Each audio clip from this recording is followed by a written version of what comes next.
Hear that Buster H.R. Oh,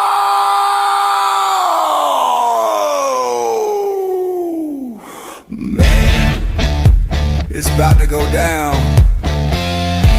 You feel the tension in the air? Wrestling fans all over the world, get ready for this right here. They're gonna have a field day with this one. You're about to witness Buster Unmasked!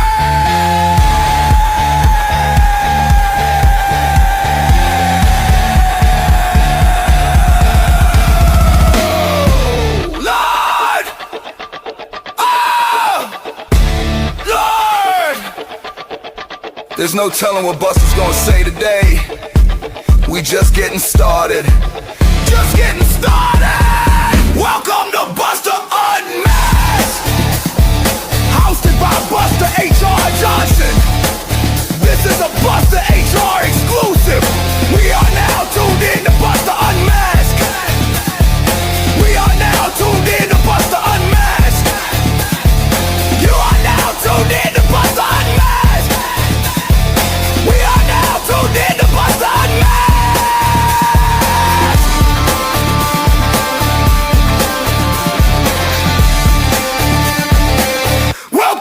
Buster Unmasked!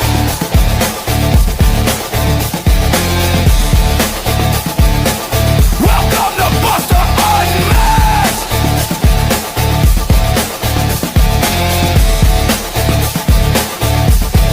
Buster Unmasked!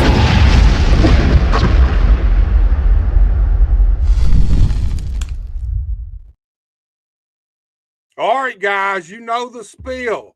We're here. We're live. You're watching Buster Unmasked, and we got an awesome show for you guys here today. Got a guest on that I've been waiting to talk to. I've been looking forward to this. Before we get to all that, guys, so here's the deal. We lost another brother. Jim Chitty, man, let me just say this. The Enforcer, Deadly Dale's dad. I first met Jim in 2006 through Deadly Dale. It was always a pleasure to work with this man. He is a papa bear and mentor to a lot of the young guys out there. He passed away a few days ago. It's a huge loss for our wrestling community. So what I want to do right now, I got a 10-bell salute, and let's pay our respects to the Enforcer.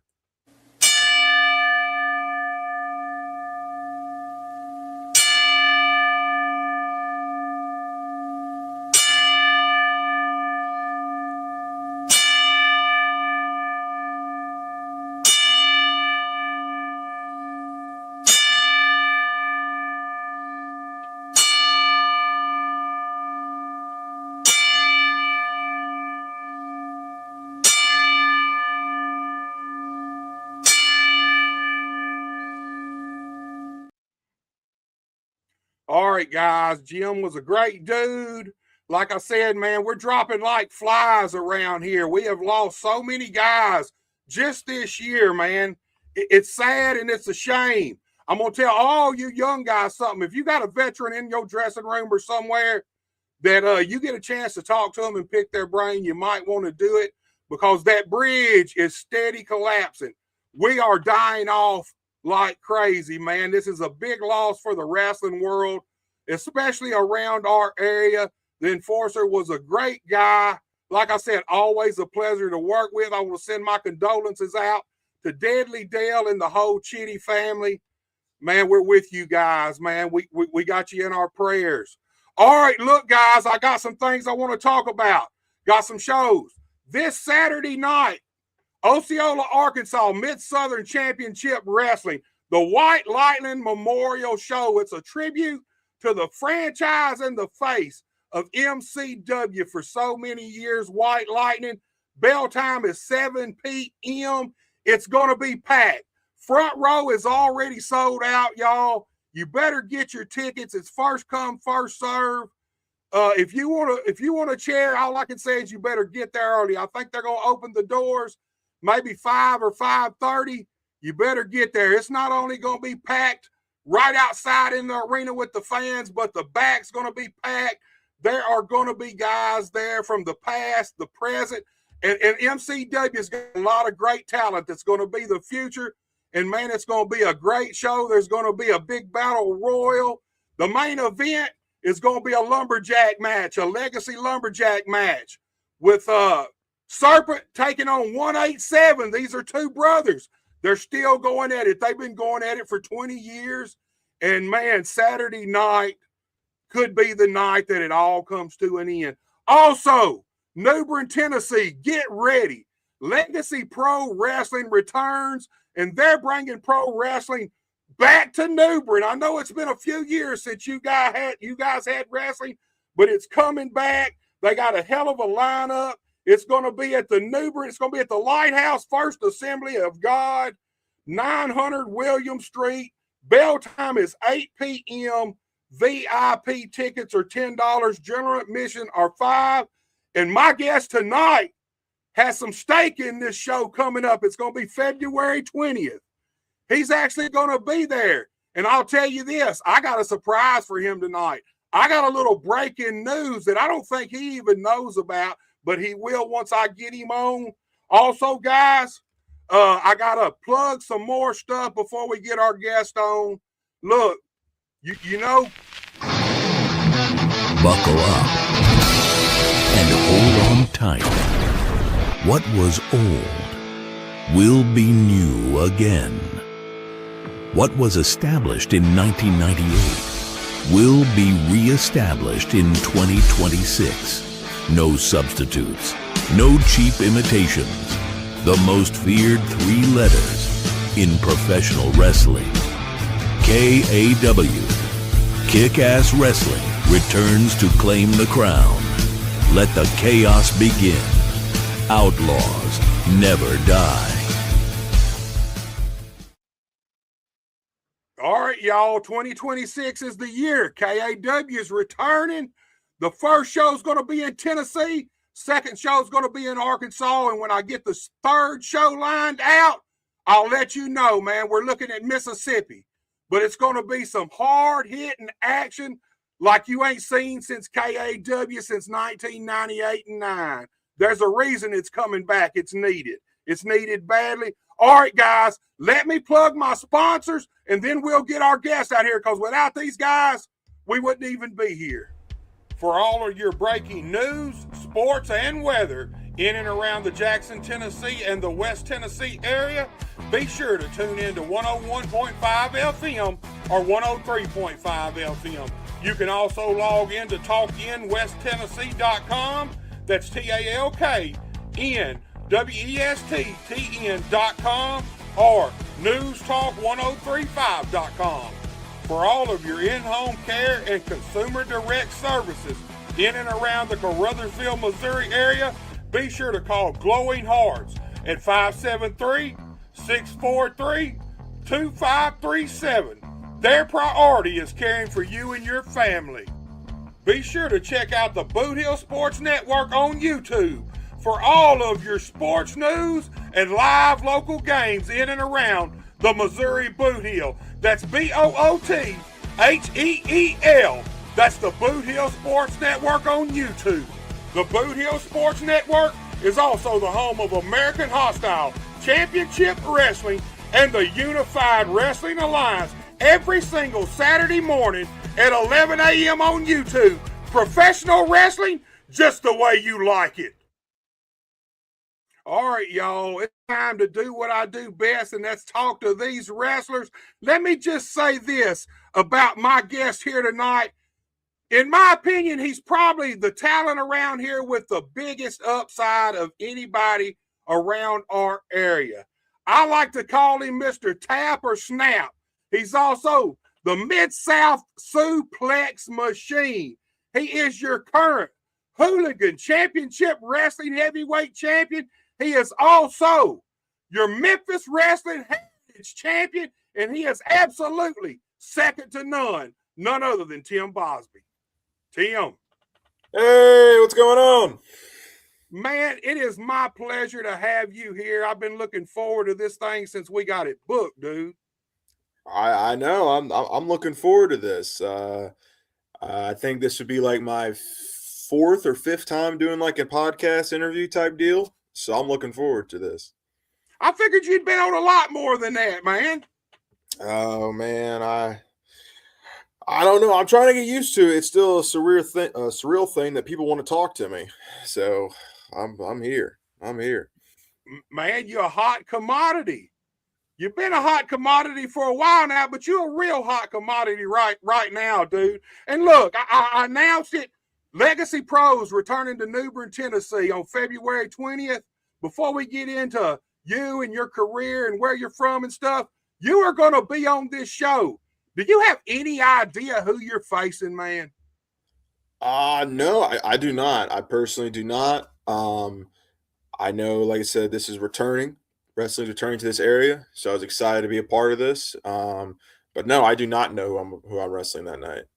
Man, you're fixing to.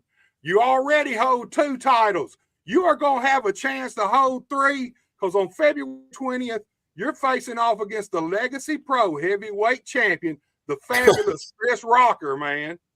All right. All right, nice. All right, Timmy 3 belts, I guess. There you go, Timmy 3 belts. Do you know anything about Rocker, man? Do you know Rocker?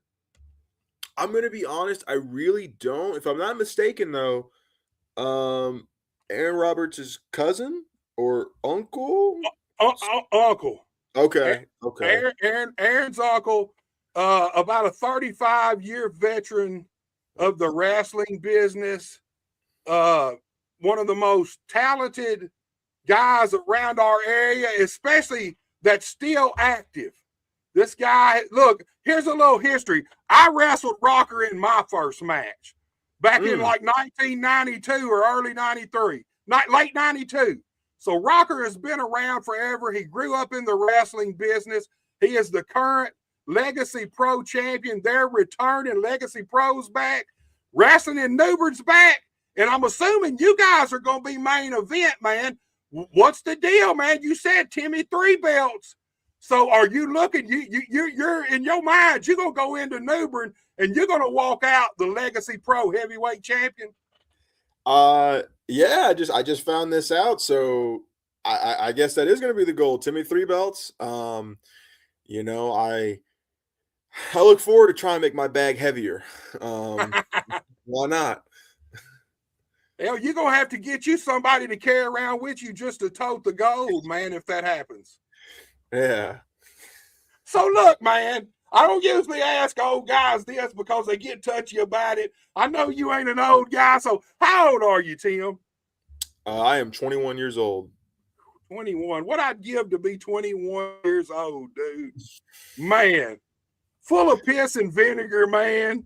So where are you from, man? Where were you born and raised at? I was born right here in Memphis, Tennessee. My mom is from Memphis. My dad was from Mobile, Alabama. He came over to Memphis to play for the University of Memphis. He was a running back.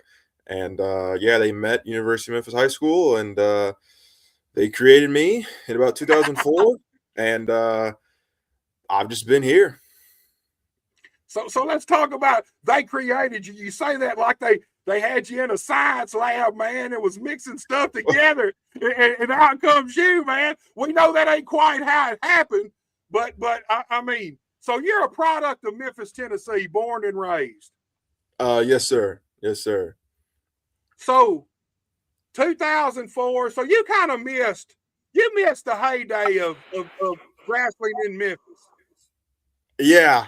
Yeah, I guess so. That's a little bit of a take I have that maybe we can get into now a little bit later about how good the old Memphis was. I don't know. Maybe I'm part of the young generation that's like, oh, I don't know about that stuff back in the day. But we'll definitely touch on to that, man, because there's a lot of people that will beg to differ with you. And here's the thing, man. Am I wrong? You wrestled in high school, right? Yes, sir. I wrestled in the 220 weight class for Cordova High School. Well, let's talk about that because I think that's real important, man. I love collegiate wrestling, man.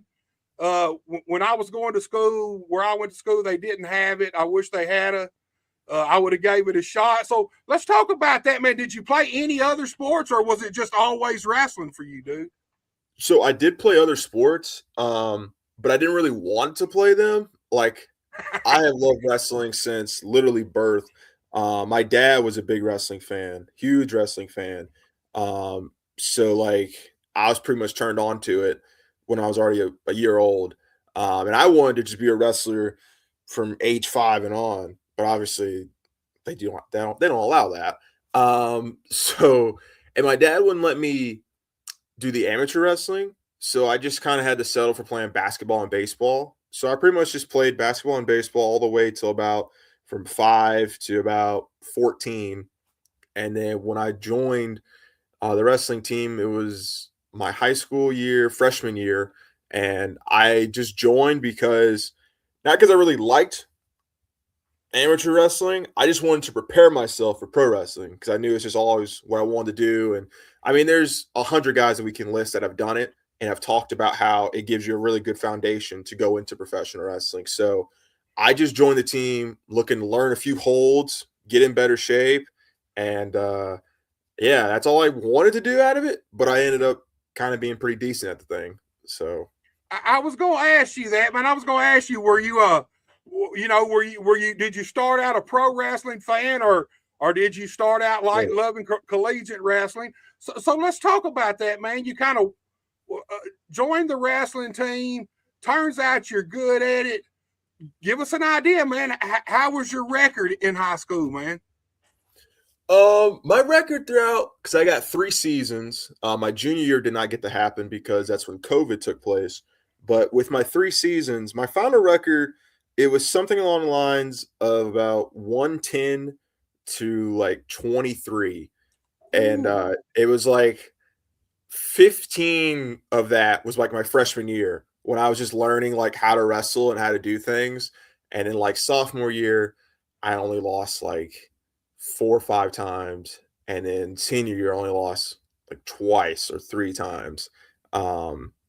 And it's not that like I was like this really great wrestler, like offensively. I was just a defensive wrestler, and I was had really good stamina. So I would just push the pace, and stuff takedowns and wait for my opponent to get tired. And then as soon as they get tired, then I was just on them. So that was just like my big philosophy. I'm going to out wrestle you stamina wise, and then when you're tired, it's just game over. Right. Look, we got a lot of people in here with us, slide counters with us. Mark McGee, Mark, dude, I will be on Facebook after this ends. The video will come on Facebook, but it'll be after. I'm having some streaming issues with my streaming key. I had some people try to hack me a few weeks ago, and I ain't been able to get everything situated since. I'm trying every day. Hopefully we'll get that taken care of soon. Mr. Poland's with us.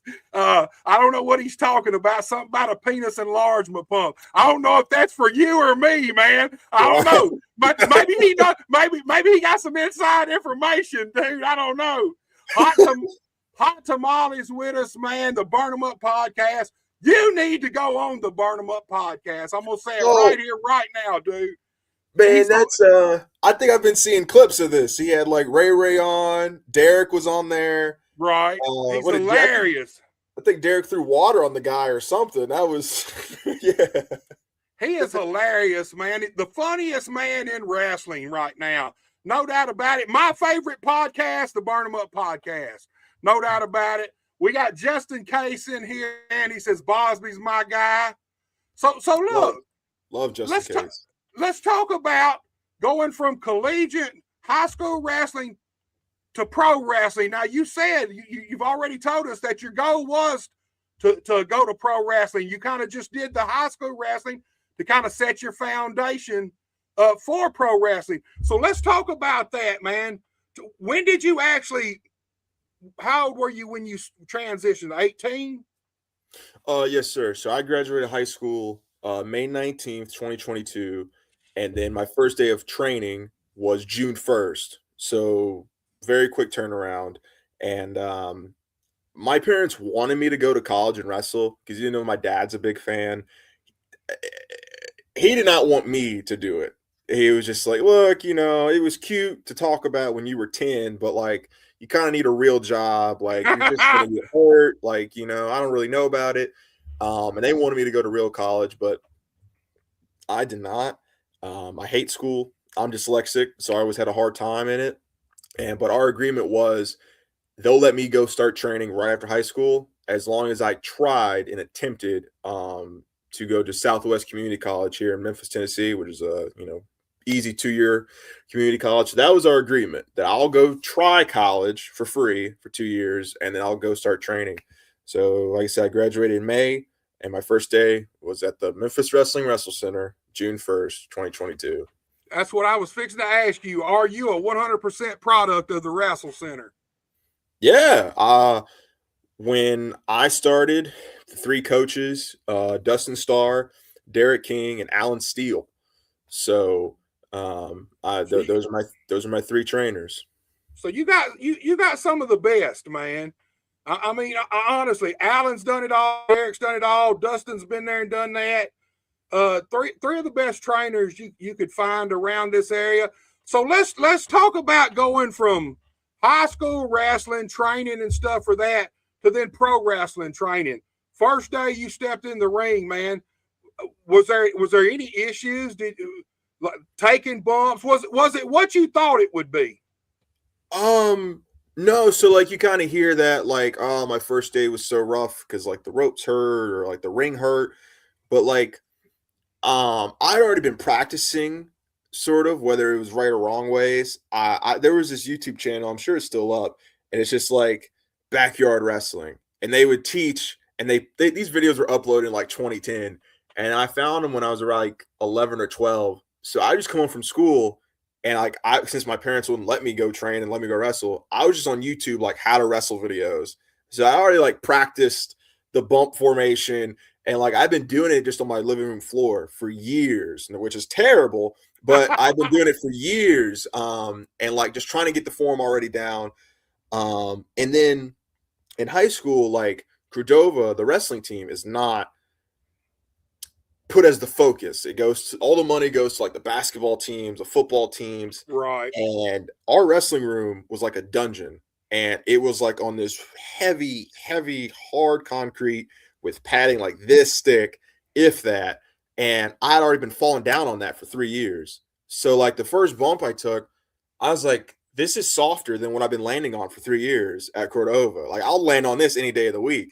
It still sucks, but like compared to what I was getting thrown on, like, right. Oh my God, this is like landing on a bed.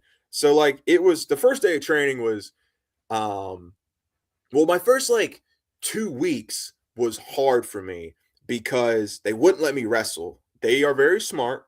They kind of make you learn how to chain wrestle, and right. They kind of wait to gradually get you in. But I was getting so mad. I was like, just put me in the damn ring. Like I can do this. Like I can go. And then like, it wasn't until it was like my second or third week, I just like told Ray Sanders, I was like, hey dude, I want to show them I can actually do something. Let's just get in the ring and do something. So when they weren't looking, me and him hopped in the ring, and then we ran like a few sequences of spots, and they were like, oh, well, that looks kind of good. All right, next week you'll start, bumping and get in the ring. And then I just kind of like sped up the process a little bit. It's better to ask permission. It's better to ask forgiveness than permission, man. You know what I mean? Yeah, and I'll never forget Alan's face. I love training under Alan. He was so funny and such a great teacher. But I remember that day because he was like, hey, who the hell told that kid to get in the ring? And then like, then he watched us do it. And he was like, he was still mad that I got in there and did it. But he was like, all right, it was okay. You can start next week. So, but yeah, I love training there in the beginning with Alan and Derek. So it paid off for you. Sometimes you got to take that chance. I think that's one thing that's missing in the wrestling business nowadays. They've kind of bred guys out of taking chances sometimes. Sometimes you got to go out and do something that you wasn't told to do. Sometimes that's how you make it happen.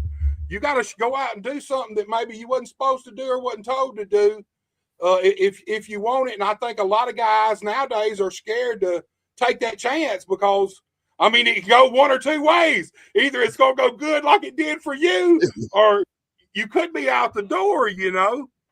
Yeah.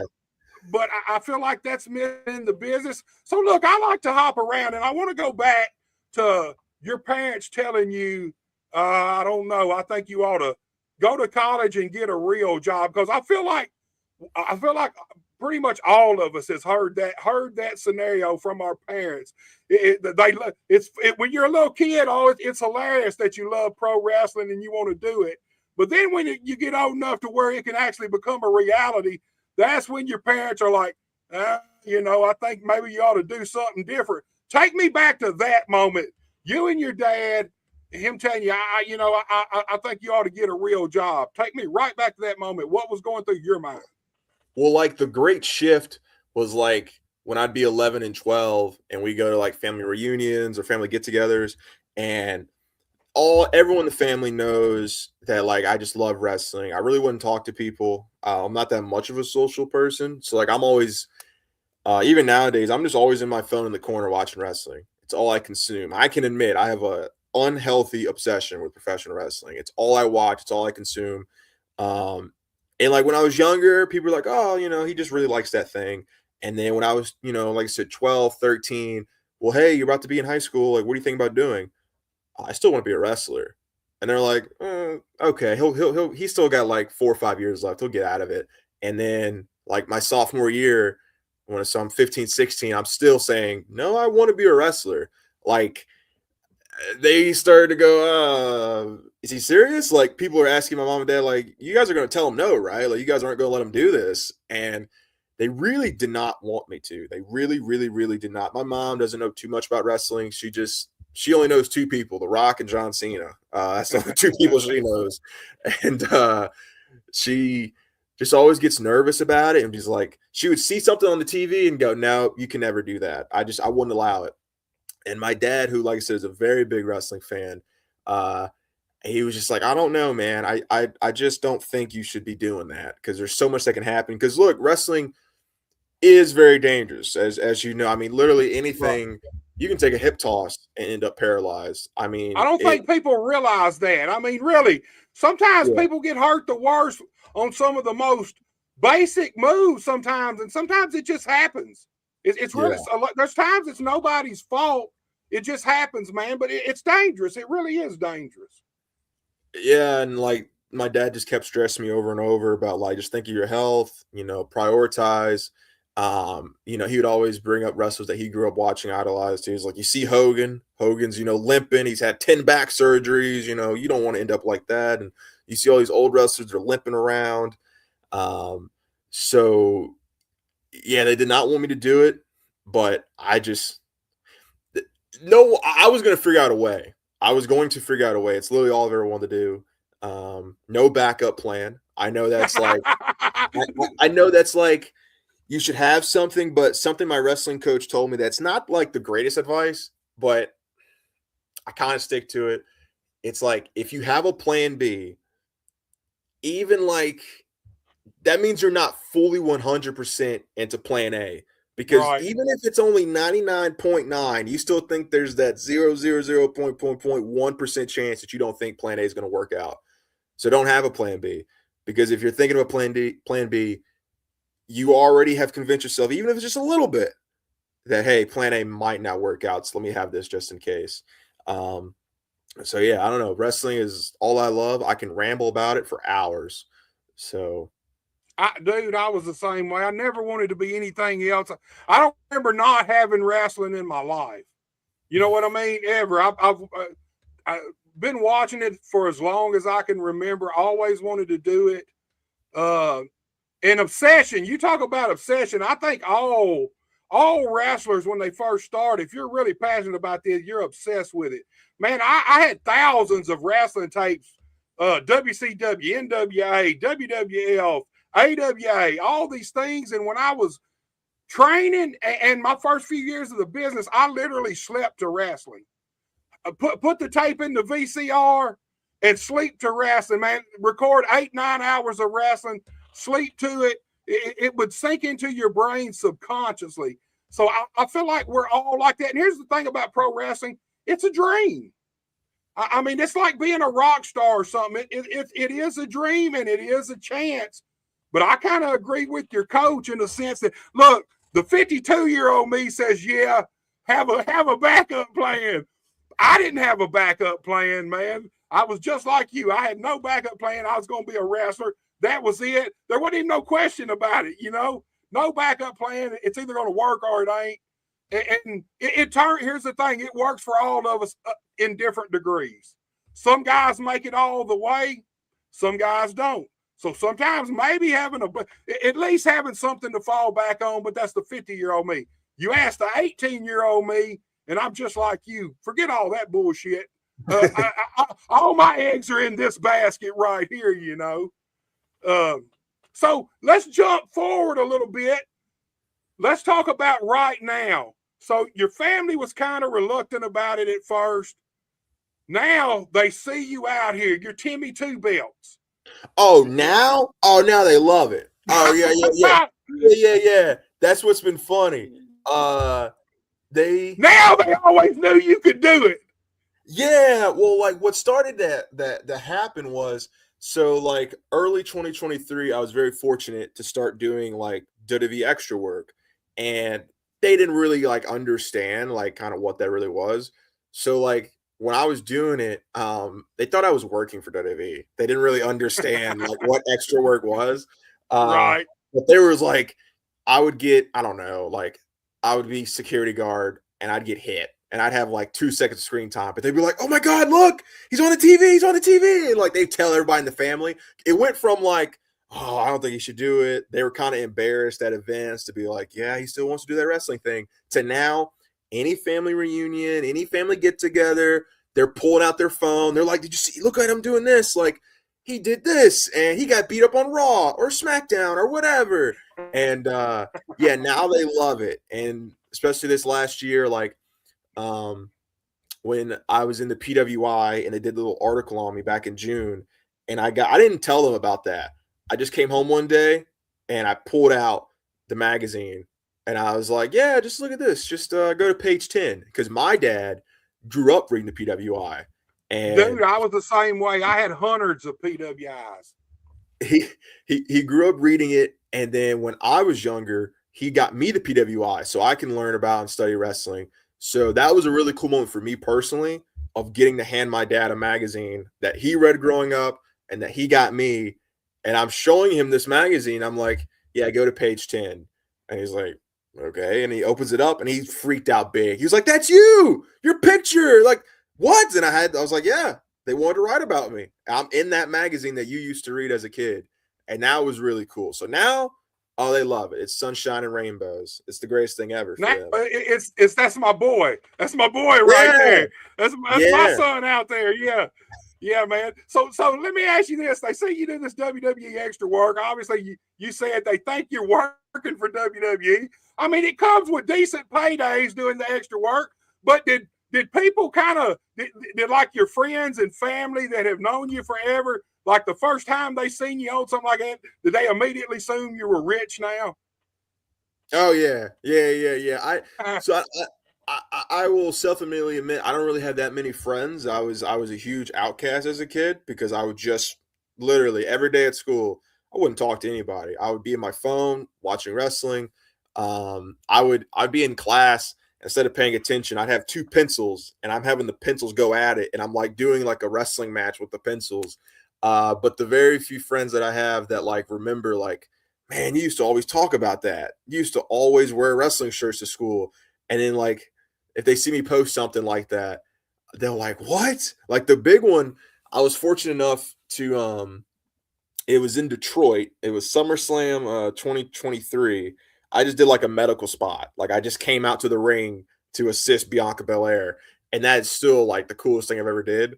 Cause that's like, I think there was like 50 something thousand people. And I was just right in the middle of it. And I have first of all, that segment is so bad on my part. Cause I have no idea what I'm doing. I'm supposed to be a doctor. And like, she hurt her knee, but like I'm checking on her arm. And I don't know what I'm doing. And like, I'm so just, like I'm looking around and I'm like, oh my God, there's this 50,000 people right now there's so many people. Like, I don't pay attention in this segment at all. But like when I posted pictures of that and reposted things, like that was like the first one where people were like, oh my God, like that's crazy. And then my friend Terrence was like, so since you got that WWE money now, could you kind of slob me something? And I was like, no, dude, I had to explain it to him, I don't work for him. I just got paid that one day.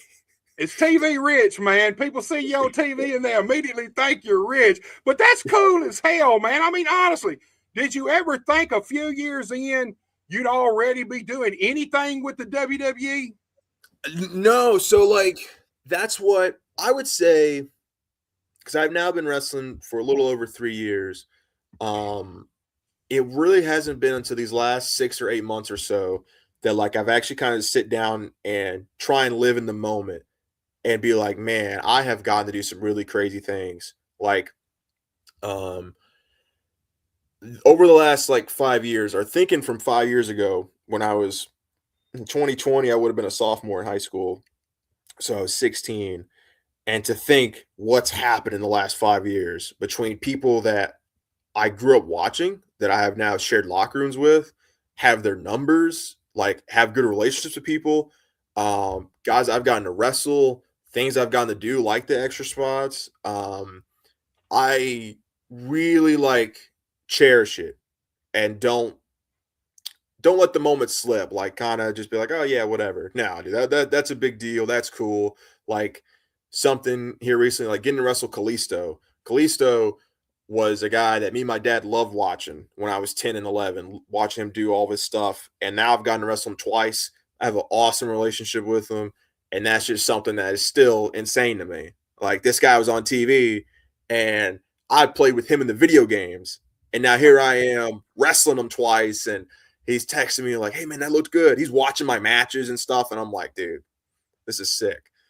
So yeah, man, it's cool. And the PWI thing, look, it's easy to get into arena reports. I mean, you can even get in the 500, but when they want to do an article on you, I don't give a shit if it's one paragraph. And especially if they put your picture with that paragraph, that's a big deal, man. I mean, really, that's a hell of an accomplishment. That's something to be proud of, dude. It really is, man.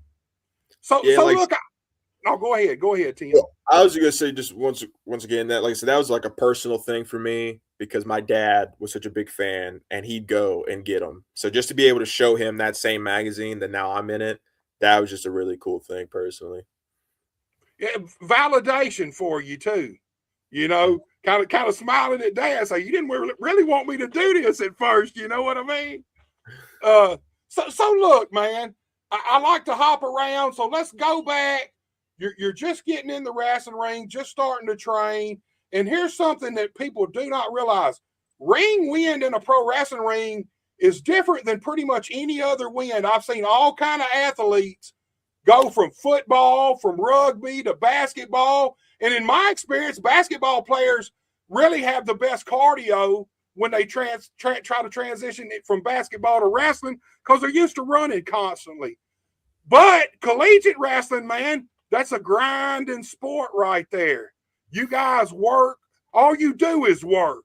You guys work nose to the grindstone. So a lot of people go from other sports, transition into wrestling, and they realize, oh shit, I got to get my cardio up for this. How was that for you?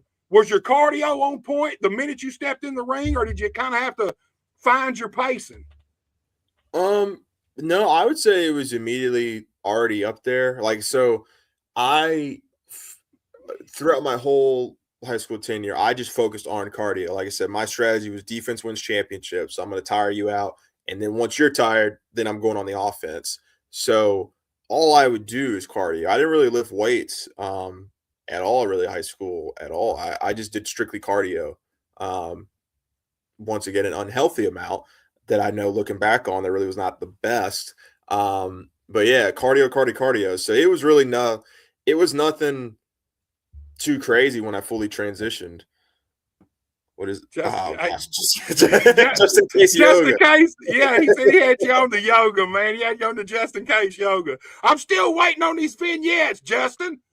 Man, I can see them in my head, man. I'm laughing right now on the inside. Dude, you got to make those. So let's talk about some of your accomplishments, man. I mean, the Wrestle Center was the right move for you. I mean, you've got to meet so many different people. So many stars of all different levels come through the Wrestle Center. Sometimes it takes guys that break in the wrestling business. It's years meeting guys. I mean, every single taping, somebody new is there. Somebody from, I mean, all the way from the bottom to the top has been there. So let's talk about that, man, because it's got to be a hell of a learning curve where you're fresh in the business and already you're looking across there and there's Nick Nemeth or James Storm or whoever, man, and you get to pick their brain, kind of talk to them a little bit. Let's talk about that, man. How was it for you, man? Kind of you broke in and immediately you're in the spot. You're in the place where all the stars are coming to. Yeah, so like you said, Memphis pretty much every taping is bringing in somebody. So like at first, my first few months, like I would just be so nervous. Like I'd be nervous to talk to the people because like wrestling can be weird where you can get heat for random things. So like you don't want to be the young kid that's like bothering the famous wrestler. So like it took me the first few months, like I didn't really speak to them, but then I was like, man, well, what do I got to lose? Like, what's the worst? Oh, that kid was trying to learn how to get better from me. Screw him. So like I would just go up and ask questions to any and everybody. I remember the first person I really talked to was Tommy Dreamer. He's been to Memphis a few times. Some names you said like Nick Nemeth. That one was really cool because Dolph Ziggler was like one of my favorite wrestlers as a kid. And I remember the night he cashed in and won the world title. So like I went and told him that, and I made him feel so old because I was like, hey, man, like I just want to say you were one of my favorites as a kid. I was 8 when you cashed in, and he was like, oh my God, you were 8? Now look at you. Jesus, man. Oh, why did you tell me that? But then we had a good laugh about it. And it's just really cool getting to kind of rub shoulders with all these guys that have done all these great things in the business and getting to pick their brain and, just getting to be seen by them and work with them. Well, let's talk about nerves for a minute, because when I first broke in, man, I had a wicked issue with, I call it stage fright. Man, my nerves would get so bad. You'd already been wrestling in high school, so you've been in front of people before. Was it any different being in front of people like that? Or was there any difference when you stepped in the ring? And here's the thing, even if it's just you and your opponent, the spotlight is right on you two guys. You are the focal point. Everybody's eyes are on y'all. Was the nerves bad, or were you auditioned for that already? So it's still like this even now. I am only nervous during my entrance. I can't make sense of this at all. Like, we'll go through the day. We're getting close to the show, getting close to bell time. And like the nerves, depending on the match and kind of if it's a bigger match or whatever, I might get a little bit more nervous before I go out. But then like, no matter the match, I'm always nervous during the entrance. Like always. I'm always like, oh, I hope they react during my entrance. I hope they're kind of into what we're about to do. But then even since my first match against Zay Washington, when the bell rings, all the nerves go away. And I can't explain it. Like as soon as the bell rings, it's just like a confidence I have in myself that like, hey, when in this ring, like I know I can do this. Like I know I can keep myself up. I can do this. So Right. During my entrance, even now, like I will still be extremely nervous and jittery. But then as soon as I hear the bell ring, all my nerves calm down and I'm just cool as a cucumber. Like it's been like that since my first match, and it still is like that. I can't explain it. Man, here's some advice Don Vass gave me. If you ever lose the butterflies, it's time to find something else to do. I don't care if you've been doing this 50 years. When you're in the back waiting on your entrance and that music hits, if you ain't got those butterflies no more, then you need to find you something else to do. And my big thing was I'd be nervous as hell, but once I got to the arena and got dressed, the nerves, they were still there, but not nowhere near as bad. I was ready then. So sometimes I'd get to the arena 3-4 hours early and be dressed. Nobody there but me. I'm fully dressed, just waiting, man.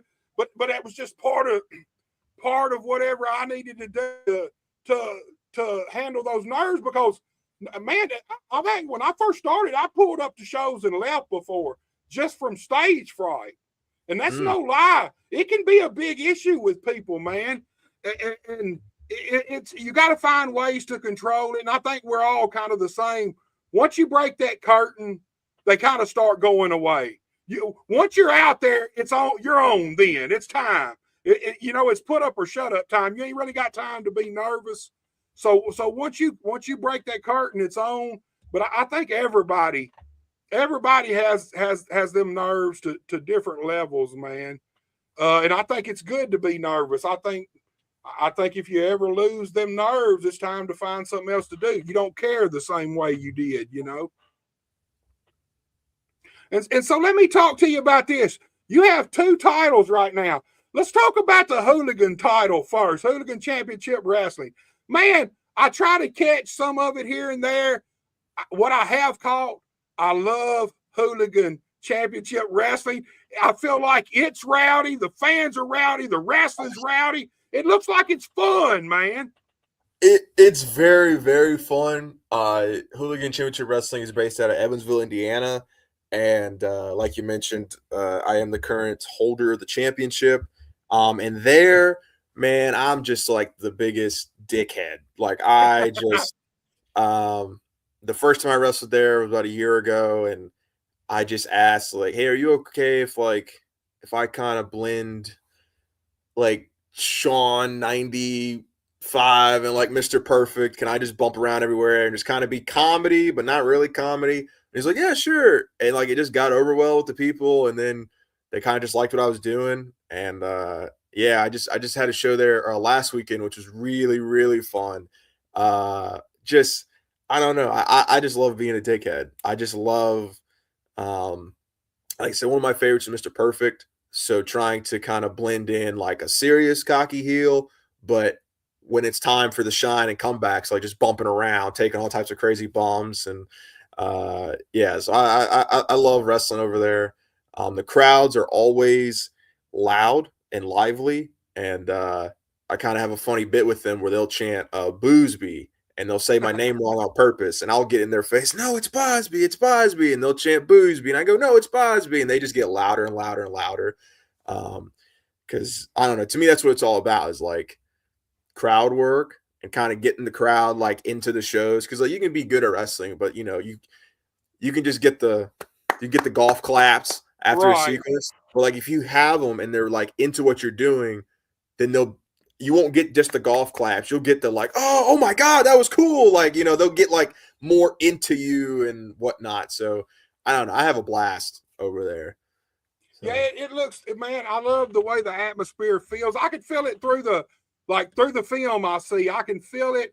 You look like you just said it. You look like you're having a blast there. Oh, and that transcends through the screen, man. There's no doubt about it. I love rowdy wrestling. I love rowdy wrestling. I love rowdy fans. I love rowdy crowds, because you get that when you got them kind of crowds. You got that aura of you don't really know what's going to happen. You know what I mean? And when you can get people to the point where they're like, man, we go here, anything could happen. You kind of got them right there, man. You got a hook in them right there. And I love it, man. I hadn't seen a bunch of it, but what I have seen, that's the first thing that jumped off the page to me was, man, this freaking show looks fun. It looks like it's a blast to do, man. Yeah, so it always does a good crowd, and the crowd always stays. Sometimes they'll do like kind of sort of like how Memphis does a taping setup. They'll do like 2 shows. They did like 3 shows once, and the crowd will stay the whole way through. And they are just as loud from the first match all the way to the last match after like 3.5 hours of wrestling. So, well, right then you're giving them what they want to see. If you keep a crowd and they're just as lively at the end as they were at the start, and you've been there 3.5, 4 hours, then you're doing something right with the show.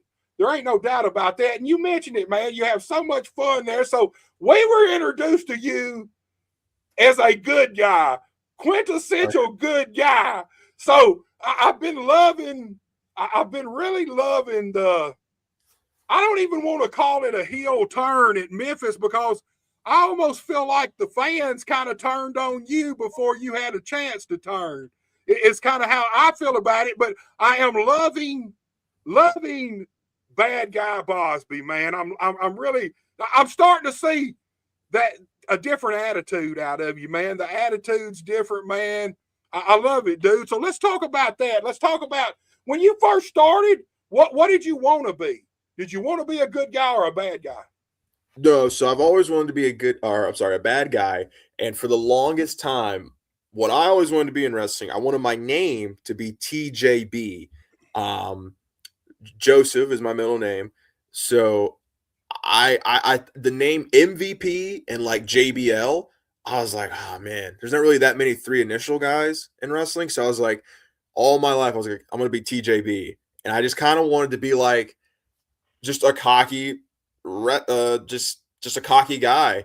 But then a wrestler named TJP started in the WWE, and I was like 12 and 13, and I was like, well, crap, that's too close to what I want to be. TJB and TJP. What am I going to do now? And I still wanted to kind of just be just like a cocky heel. Like I love Mr. Perfect. I love Mr. Perfect. I love Flair.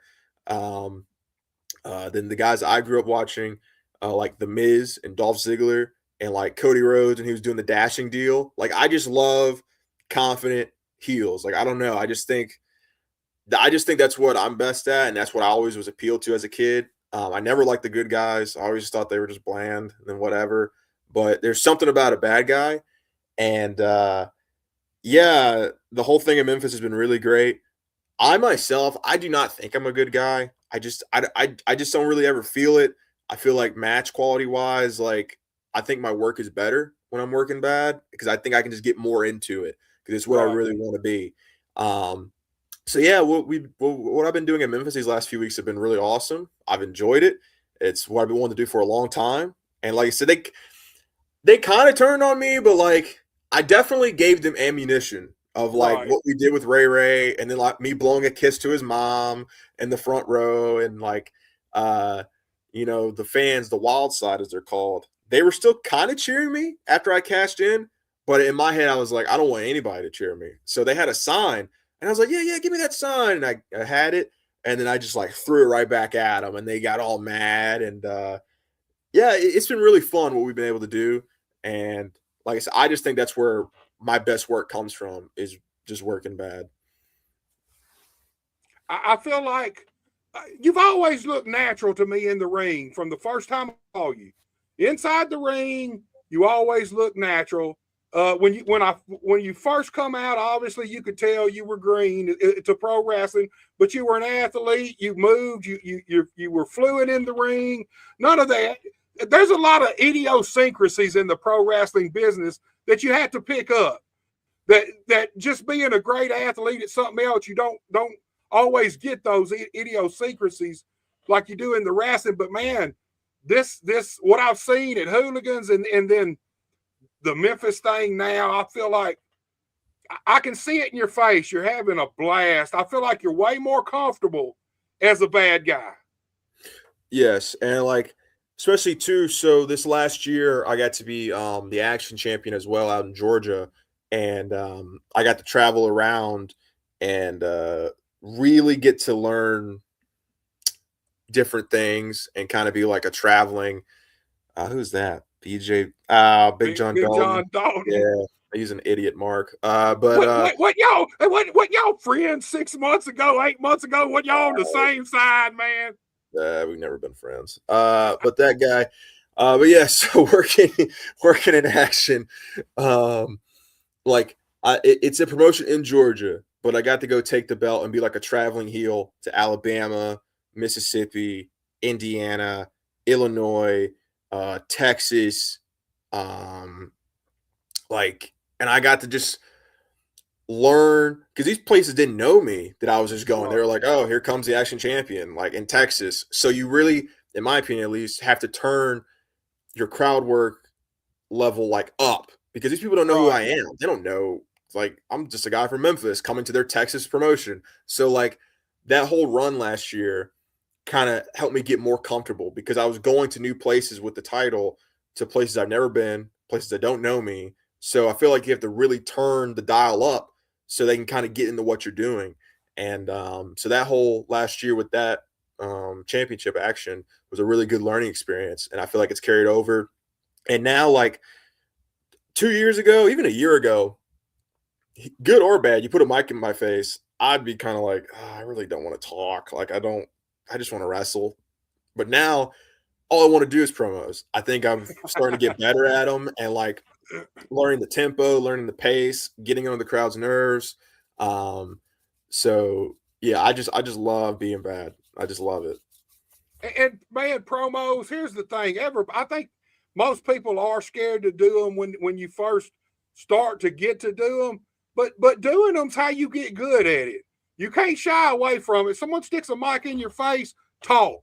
I don't care. Talk. The more you talk with that mic in your face and people watching, the more comfortable you get.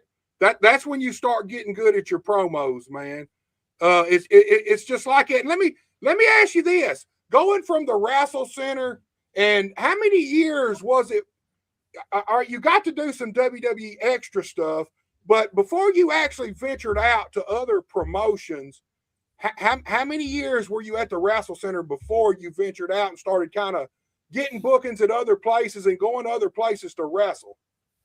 I started training in June, and then I had my first match in Memphis in October, and then I want to say that would have been 2022 October. It wasn't until about February of 2023 I had my first show in Alabama, which just kind of then spiraled into meeting good people there.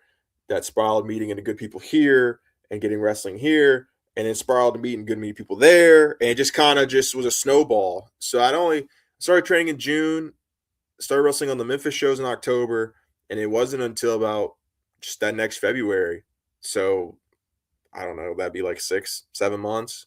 Um, just getting That's out. actually less than I figured. But let's talk about that, because a lot of guys start in a place, they get comfortable in a place, and they're kind of scared to travel and venture out and test the waters. And as a pro wrestler, look, once you get to a certain level at your home place, where I mean, you need to get out, man. You've worked with all these guys over and over for a couple years. You're not really working with nobody new. It does. If you want to be a well-rounded pro wrestler, you got to travel, man. You have to travel. Yeah, I can't stress that enough. I'm a big component of that. And like my goal getting into wrestling was I wanted to wrestle everywhere. So like I just wanted to travel. I have no interest like in just staying in the area. No offense to anybody, no nothing. I want to get out. Like it's I don't know. I feel like that's where you go and learn. Like if you just stay in the same spot around the same people, what are you doing? You know? That's So like I right. said, like I think now it's somewhere around 12, 13-ish states that I've gotten to wrestle in. And getting to travel around, be around a lot of good talent. And from like upper independents where these guys have wrestled way better people than me and are sharing their experience with me. And like one of my big goals is to wrestle out the country, and has been. And like right now, I'm in talks with 2 different places from 2 different countries to finalize stuff for later this year, which is crazy to me to get out of the country, you know. And like you gotta have some people that are like, you should just stay here. Like, what are you doing? Why do you want to go out and do all this? Like, and I had some No, people in the beginning. I don't believe in that. And look, if you know, for people that do just want to wrestle in the area, that's fine. But I always want to get out. I don't know. I can really ramble in that subject about wanting to get out. I think it's better for everybody to get out and wrestle in different environments and wrestle different people, people that are better than you, people that know more than you, and just be a sponge, dude. Just learn, because you can learn good and bad. You can learn the good things to do, and you can see things and go, oh, now I know not to do that exact thing, because so Right. And working in front of different crowds. Fans are different. They're wrestling fans. I mean, at the basis of it, they're all the same, but they're different in every different little territory you go to. There's little things certain things that work here in Memphis that aren't going to work in Texas because the oh my fans don't God. want to see that shit. You know what I mean? And Let me tell you, I wasn't even a year in yet, because like I said, I started traveling in February of 23. I worked in Indianapolis in that April, and that was like my first real time far away from Memphis. And so I was still trying to have like Memphis structured matches in different places, and like quickly learn that's not really going to work. Like, I'll never get the first times in the ring. Like, I had convinced this guy, like, we should do this, this, and this. And he was like, I don't really know if they're going to feel that. And I was like, no, trust me. And we get out there, and they're not feeling this at all. Like, I was trying to do, Derek King does it, like the fake chain bit. Like, you got a chain in your hand, right. but you really don't. That, like, gets over big here. And, like, in southern areas, I did that in Indianapolis. Nobody could give a damn. They were like, what is he doing? And then, like, trying to kind of have like a southern pace match, they were just sitting there on their hands. People in different areas, they're used to different wrestling. Some areas kind of be more fast paced, some like it slower, some like huge high flying, whatever it may be. And it's not that you have to fully commit to that style, but you kind of have to learn how to work kind of that way and learn the crowd. Which is, once again, why I say it is important to get out, because the fans everywhere are different. And like you said, some people in this side of the country, some people like vanilla. Some people in this side, they like chocolate. Some people down here like strawberry. And like, if you just get out and learn all the different flavors, then when you're out there and something goes wrong or you're in an unprecedented situation, you can go, oh, let me try this. This worked here. Let me see if it'll work here in this crowd. And if it does, then it's great. And if it don't, it's a learning experience. So yeah, I could really go into that subject. Well, you got to kind of learn to be Neapolitan. A little bit of chocolate, a little bit of strawberry, a little bit of vanilla. Yeah. I don't think guys realize how much it helps them and makes you a better performer all the way around, man. You got to learn to adapt. You can't just, once you get over in a certain place, unless you do something really screwed up to get go away heat, the fans are going to be with you. Whatever you really want to do, whether you want to make them boo, they're going to follow. If you want to make them cheer, they're going to follow. But when you go somewhere else, man, you got a whole new set of fans there, whole new group of workers, whole new way of doing things. And it benefits guys so much to travel, man. Look, Big John Dalton's back, and he says, serious question. What all will you do in Vegas, especially in your downtime besides wrestling? So Vegas, are you headed to Vegas? So, yeah, what he's alluding to is that I will be in Vegas for WrestleMania week. My first WrestleMania week as a wrestler, which has always been a bucket list. And no better place in Vegas, because anybody that really knows me, which is a select few, I like to gamble. So I'm really looking forward to my Vegas trip for the wrestling and for the casinos. So, all right, you're gonna end up, you either gonna come back a billionaire or you're gonna lose all that money, man, that you're making on the road, man.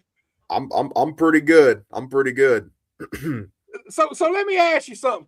Who do people most liken you to? Who do people like? Do you have people come up and say, "Hey, man, you remind me of so and so"? If so, oh my God, dude. Okay, well, like wrestlers will always say the easy one is Jason Jordan. We look just alike, whatever. I've heard that one a million times. But what I get from fans from like everywhere that I've been, there's always at least one that would say, man, you remind me of Muhammad Ali. I don't see it. They say I look like a young Muhammad Ali, and like, I don't get it. I've got that from so many fans. Literally everywhere I go, there's always somebody. And then so that's why in the last like 6 or 8 months, I started doing the jabs and the shuffle to kind of like, right. I don't know. I was like, man, I don't see it, but that's something that I can steal and see if it works. And every time I do the shuffle, it gets booed. So, that's something else, just learning what the fans may like and see what kind of gets a reaction and what don't. So from wrestlers, it's always Jason Jordan, but from fans, for some reason, they always say Muhammad Ali. I personally do not see it, but hey, I stole the shuffle and now it's mine. So, hey, me and Big John Dalton are alike. Kurt Angle. Here, that's that when I watch you, I feel like I'm watching the 3.0 version of Kurt Angle. Because here's the thing about Angle, he obviously had that fucking Olympic background in wrestling. I mean, he's a shooter. He could shoot on anybody if he wanted to, and very few guys at that level transition into pro wrestling the way Kurt Angle was able to. Not only in the ring, but I see a lot of Kurt Angle was great at comedy. You know what I mean? And I see that. I see that in you. That I see that you've got that kind of shooter thing about you, but you also well adapted in the ring, transition to pro wrestling. But I see a lot of entertainment in you, man. A lot of comedy, especially now that you're doing the heel thing on Memphis. I'm starting to see more and more of that come out. Does anybody ever tell you that you remind them of Kurt Angle? Yeah. And like, I mean, I get it, and I certainly don't help it because I do the ankle lock. But yeah, you might be setting us up, man. Yeah. And the suplexes.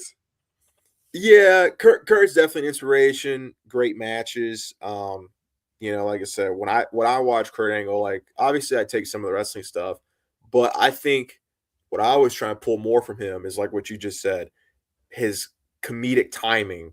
I really try to watch like how he paced things and how he delivered lines and segments. Because everyone knows he's a good wrestler in the ring or whatever. You can pull stuff from that, but I try and pull more from the character stuff and what could I do, and like, oh, that's funny. Maybe I can kind of twist it into this way. So. Yeah, man, I see that, man. Kurt's one of the, I don't even know if Kurt thought when he broke into business that he realized he was going to be, have that ability, man, to go out, capture the crowd and be serious, but be funny as hell at the same time, man. That's an art form unto itself. So look, I want to take you back maybe, let's go back 6 months, and I may be a little off. You may have to take us back further. Let's go back. Internet champion Marco Harris shows up. You and Marco Harris has had a series of matches for this internet title. Marco finally got that title. So let's focus on those matches for just a few minutes. Talk to me about being the internet champion, and then you and Marco's. I don't know if it was a feud or let's just say you and Marco's series of matches y'all had. Yeah, so Marco Harris, it's so funny because like for about, because I think he started training a little bit before me, but we're pretty much the same age. Actually, I think he's 22 or 23. He's old. He's older. He's an old bag. But like we had just never wrestled, and we would always text each other, and we knew who each other were. We watched each other's stuff, but we just never wrestled. And then when it came time for earlier this year, or this year, we're in 2026 now. Earlier last year, right. The Cobra Cup was coming up, and Dustin wanted to do me and him first time, and that series of matches like was really fun. Now, I still think the first one we had where I'm in the red singlet and it's for the cup, and we just do all that crazy stuff as you would expect young wrestlers to do. That one was really fun. The 2 out of 3 falls was really, really fun. We wrestled in EPW. We went from like never touching and just dying to wrestle to then we wrestled like 4 times on the Memphis TV, 2 or 3 times on the Memphis house shows, 2 or 3 times on the EPW shows. And then we started going, all right, man, I'm sick of you. Like, I don't. So y'all were married. They pretty much married y'all for a while. Yeah. And like, it's always fun. And like with Marco, I've had this with just probably only like 3 people, 4 people tops. At this point, me and Marco don't even have to talk. Like, I just kind of know where he's at. He knows where I'm at. We kind of know what each other do. And we can just do something, on the fly, which I think is another big part, is learning how to do stuff on the fly. Right. So we can just do anything, and we're both comfortable with each other. But yeah, that series of matches at the start of early last year was very, very fun. Looking back, did we do a little too much? Yeah. There were some things I go, man, I don't know. We should have slowed it down just a little bit there. But that's one of those two hungry wrestlers that really wanted to show that they can, wrestle. And as we like to say, we're for the work rate. That makes people a little upset. But yeah. And they don't call Marco Mr. Energy for nothing. I mean, he really is. His matches are highlight reels. The whole matches are highlight reels pretty much. So I felt like y'all really had a good chemistry. I felt like there was times where you grounded Marco when he needed to be grounded. You know what I mean? And I felt like y'all, here's the thing. That's a feud that I could see going on for the next. I can see you guys wrestling each other and drawing money for the next 10 years. I just can. I feel like y'all are both, like you said, both right at close to the same age, both hungry, both want it, both passionate, and it comes through. It came through in those series of matches. Look, Cody TDR, he wants us to say happy birthday to his brother, Huge Ass. Happy birthday, Huge Ass. You got me, motherfucker. You got me. Happy birthday, Huge Jazz. All right. Or Huge Ass. So like that was a fun series of matches right there with you and Marco. All right, let's fast forward a little bit. You win this year's Cobra Cup. So let's talk about that. You drop the internet title to Marco, turn around, win the Cobra Cup. Well, so I dropped the internet title to Mike Anthony. Okay, yeah, you're right. And then a few months later, we did the Cobra Cup finals, and it came down to me and Marco. And then the Cobra Cup kind of works like the Money in the Bank in the WWE, where you have it and you can cash it any time. I won it in February, and I held all the way on to it until December. So I was just stuck with carrying this cup around everywhere. And, it don't fit in the suitcase like the belt does, huh? No, it doesn't. It does not. But yeah, that was a fun little deal, and just kind of going through the whole year with this cup. Did some stuff with Vashon Harvey. Got to work a little program with him. Did the stuff with Kalisto and Timothy Thatcher in the middle of it. So while being the cup holder and kind of presenting like, hey, I can cash in and win the title, we also kind of had like a subplot going on, like I said, with Vashon and Kalisto and Thatcher.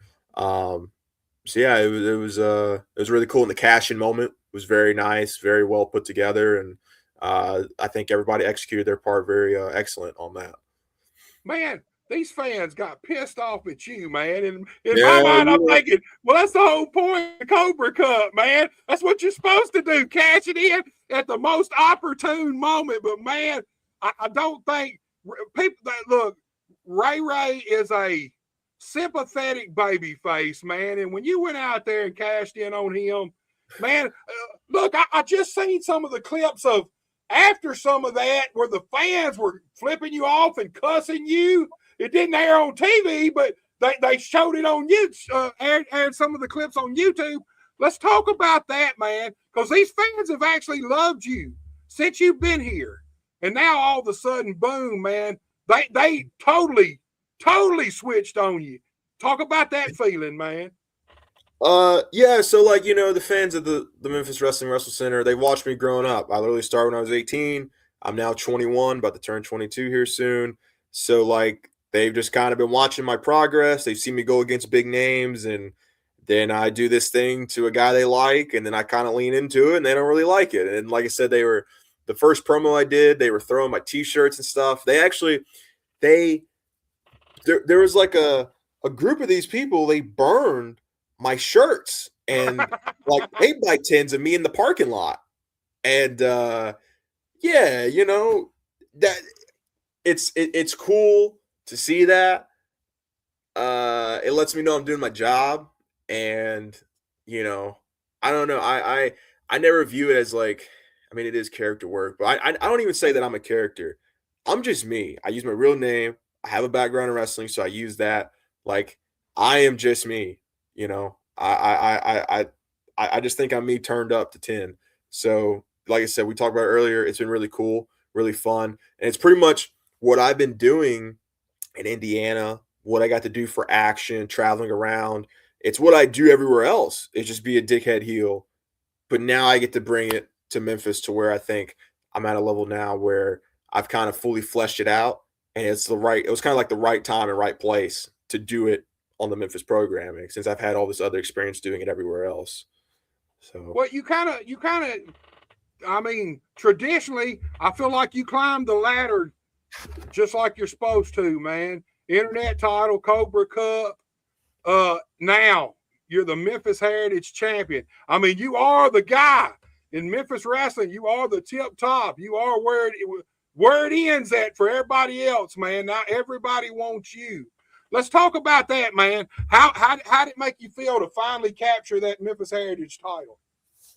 it was really cool because, like I said, when I first started training, when I first started, Mike Anthony was the champion, and then I watched Brett Michaels win the title, and I don't know, like kind of watching those two guys as an example, like, hey, here's the top people.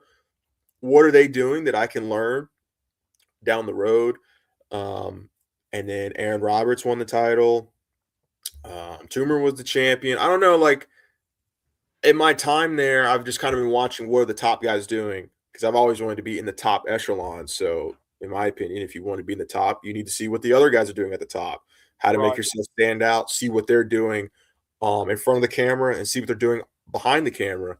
So, yeah, I've just kind of been sitting in the wings, just kind of waiting and watching. And then the opportunity came, and now here it is, being the champ. Call myself the new king of Memphis, which some people absolutely cannot stand at all. So It's right up there. The new king of Memphis, man. When I heard you say that, I loved it, man. I thought, man, I mean, you want to get heat, especially you got Jerry Lawler just showing up. Obviously, Derek's got a claim to be the king, and now you're the new king of Memphis. That's some heat, dude.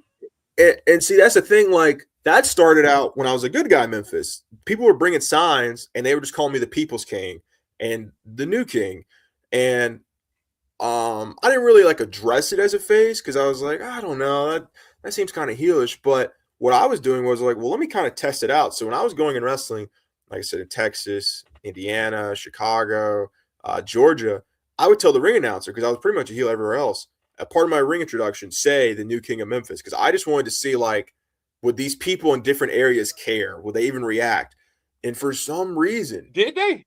They react. Like, they react big time. Like, when that happened in Texas and the announcer said it and the room just booed heavily, I was like, damn, they care that much about the king of Memphis here in Texas, and the same in Alabama, Chicago, Indiana.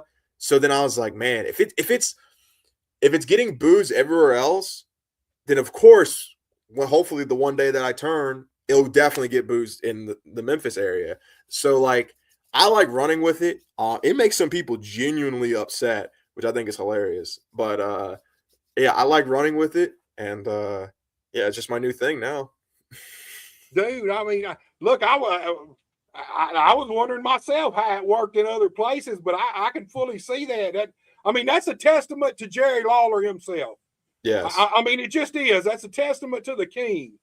It just is for you to go to these different places and it still get that kind of heat, be that relevant to them. You know, that's a good little tagline there, man, to get heat anywhere you go, I feel like, dude. So let's talk about Derek the King. Now you did your thing with Ray Ray. Derek is Ray Ray's mentor, trainer. Ray Ray is his guy. Now you and Derek are kind of involved in something. We've seen him try to super kick you, and you about ripped his ankle off, man. So yeah. let's talk about the situation with you and Derek. Now, Derek is retired, for anybody who don't know, which if you're around here, you know this. Derek's retired. But man, Derek stepped foot in the ring with Bosby. So let's talk about that, man. He's retired. Give it 6 months. I bet. They always come back. How many retirements has Derek King had? I think that's about 48, 49. I don't know, man. So yeah, the things, like I said, getting to work with Ray has been good, and getting to work with Derek. Like I said, Derek was part of my trainers. So it was really cool and good learning experience. We did the little segment, and what was like a cool testament or like a good feeling was like he kind of let me put that together, because he could have just been like, hey, I'm the vet, we're going to do this, this, and this. But he knows I've been getting out and doing my thing and learning. And he was like, hey, just come up with something, run it by me. If I like it, we'll do it. And if I don't, we'll change some stuff. I ran it by him. He was like, sounds good to me. And I was like, all right. So then we just went out there and did it. And yeah, that was fun. It was, well, my favorite part was him going for the super kick and not even getting his leg up to my knee. And I have to like reach all the way down to grab his foot. But yeah, that was really good. And that ankle lock, one of the worst I've ever done in terms of just like standing up with it and wrenching around. We walk in circles, and like I'm pretty sure Derek hasn't stretched in the last 5 years of his life. So I gave him. I seen him moving around, flopping like a fish, man. Yeah. So that was really fun, and I think that came out pretty good. So let me ask you this: do you think you are the wrong guy for Derek to come out of his 47th retirement for? I don't know. What I'm saying is, are you gonna put him right back in retirement? Maybe this time a retirement home. Maybe so. I got to wrestle Derek once. Derek was Derek was my second or like third or fourth match ever. And so I was extremely, extremely young, extremely green. Still am green now, but like I did not know. I didn't know. I was so nervous day of, and we can get into that. But I would love to wrestle Derek again, but he's retired. So I don't know. We'll see. I would love to. I'm okay if we just keep doing things like we did. If we keep doing segments that are like brawls to kind of get around having an official match. Right.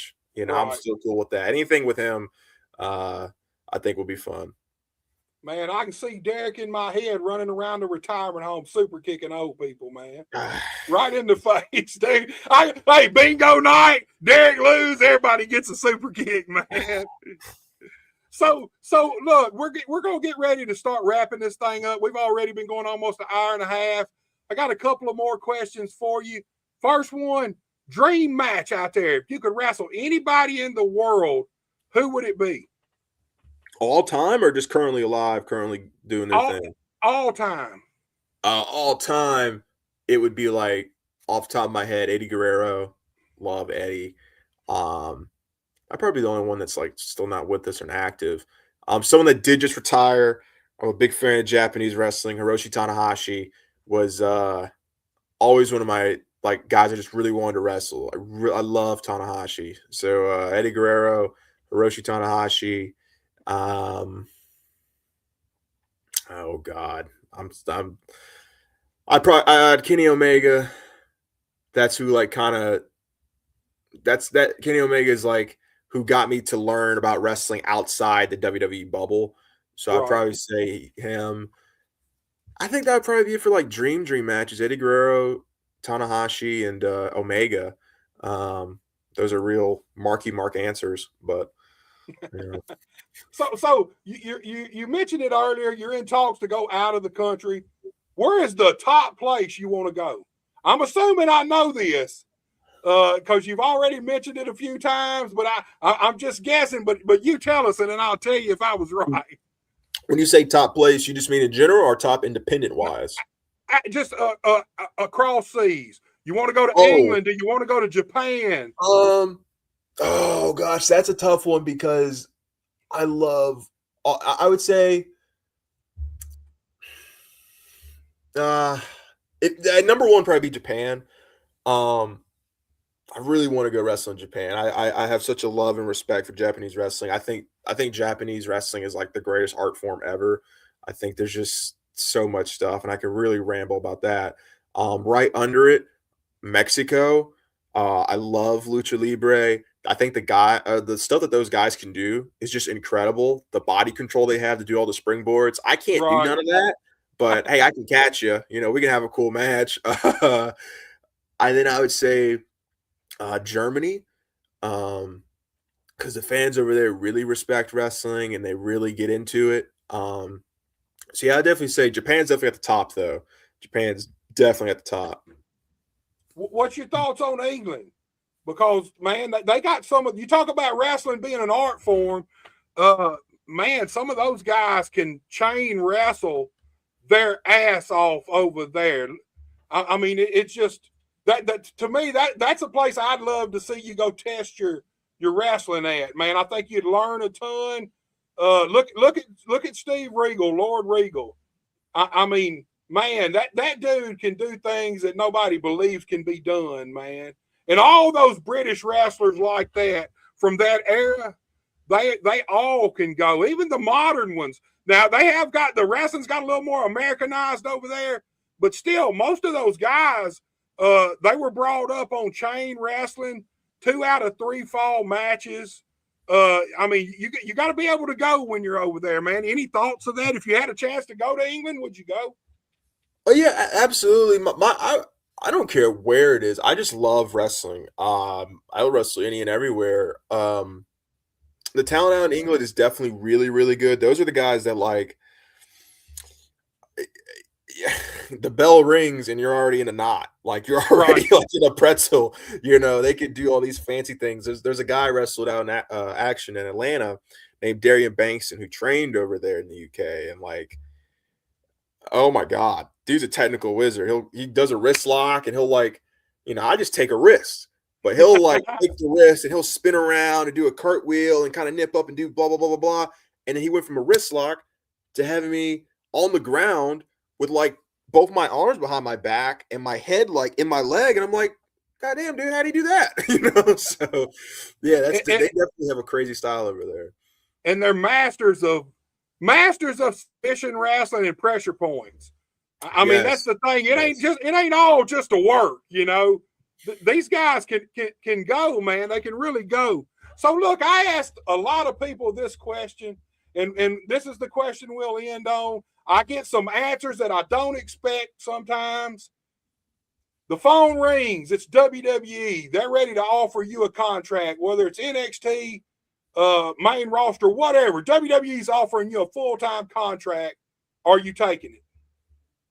Yeah, absolutely. I wouldn't have to work my boring shoot job throughout the week. That'd be great. Yeah, and like I said, I don't really have a I'm kind of like everybody, I guess, in terms of like wanting to be on TV and be contracted. I just want to wrestle and do it full time and not have Right. to do real world activities. So whoever can provide that would be great. It's not limited just to one place.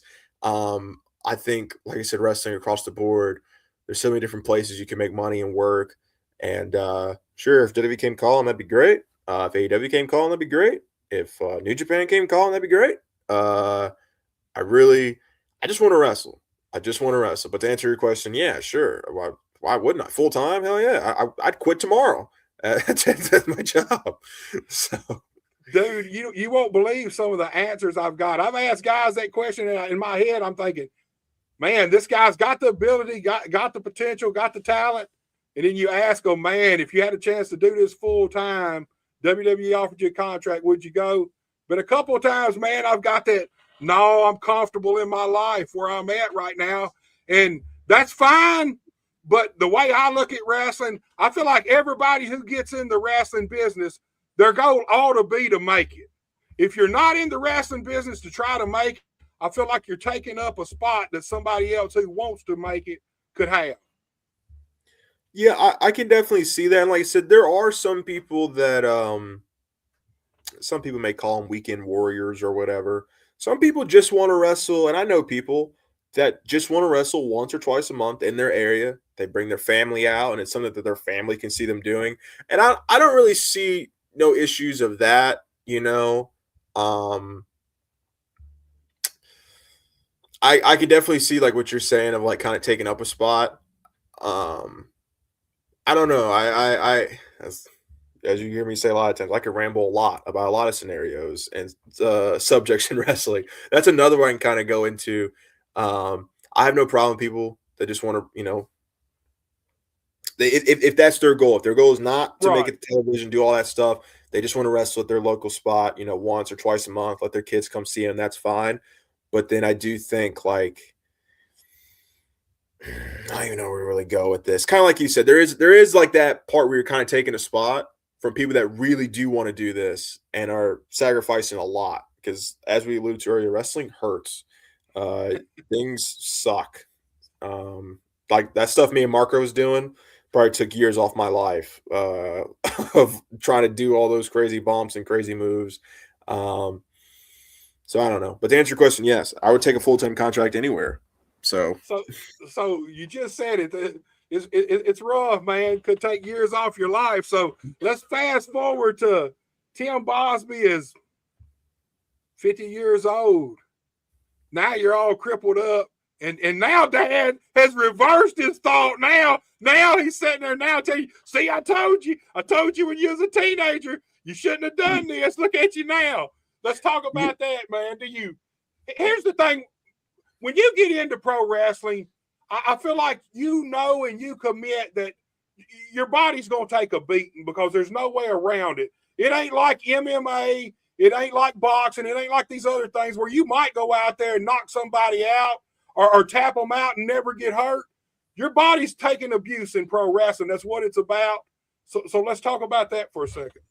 So that's something that's kind of like a mindset I already had going in. That's something my wrestling coach, my freshman year, my first day of practice, he said, guys, I want you to know how you're feeling right now on this day.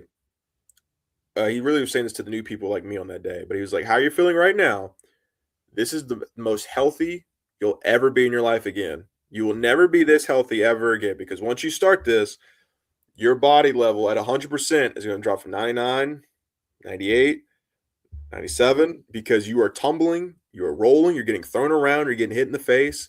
So, and I could already tell by the end of my freshman season, I was in a lot of pain. And then like your body kind of comes back up a little bit and then you go into another season and then it falls back down. Then you get a little bit of break and you got to go into another season and your body falls back down. And I kind of went into pro wrestling with that like my first day of training is the healthiest I'll ever be, which is already at a deteriorated level because of what I did in amateur wrestling, because all you're doing is just putting wear and tear on your body.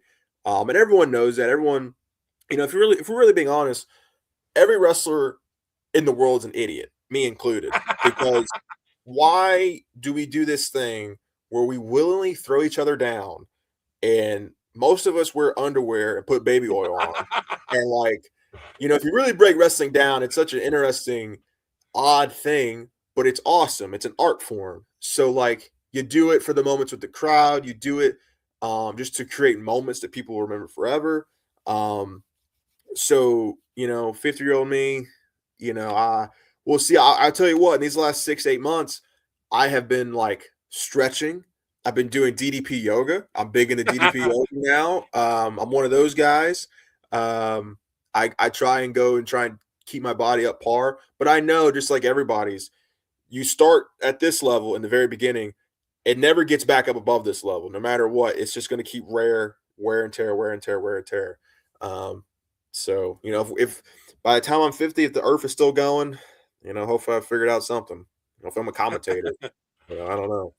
What I got out of that was Justin KC. He's doing DDP yoga. You had some videos out. He could be doing Justin Case yoga, man.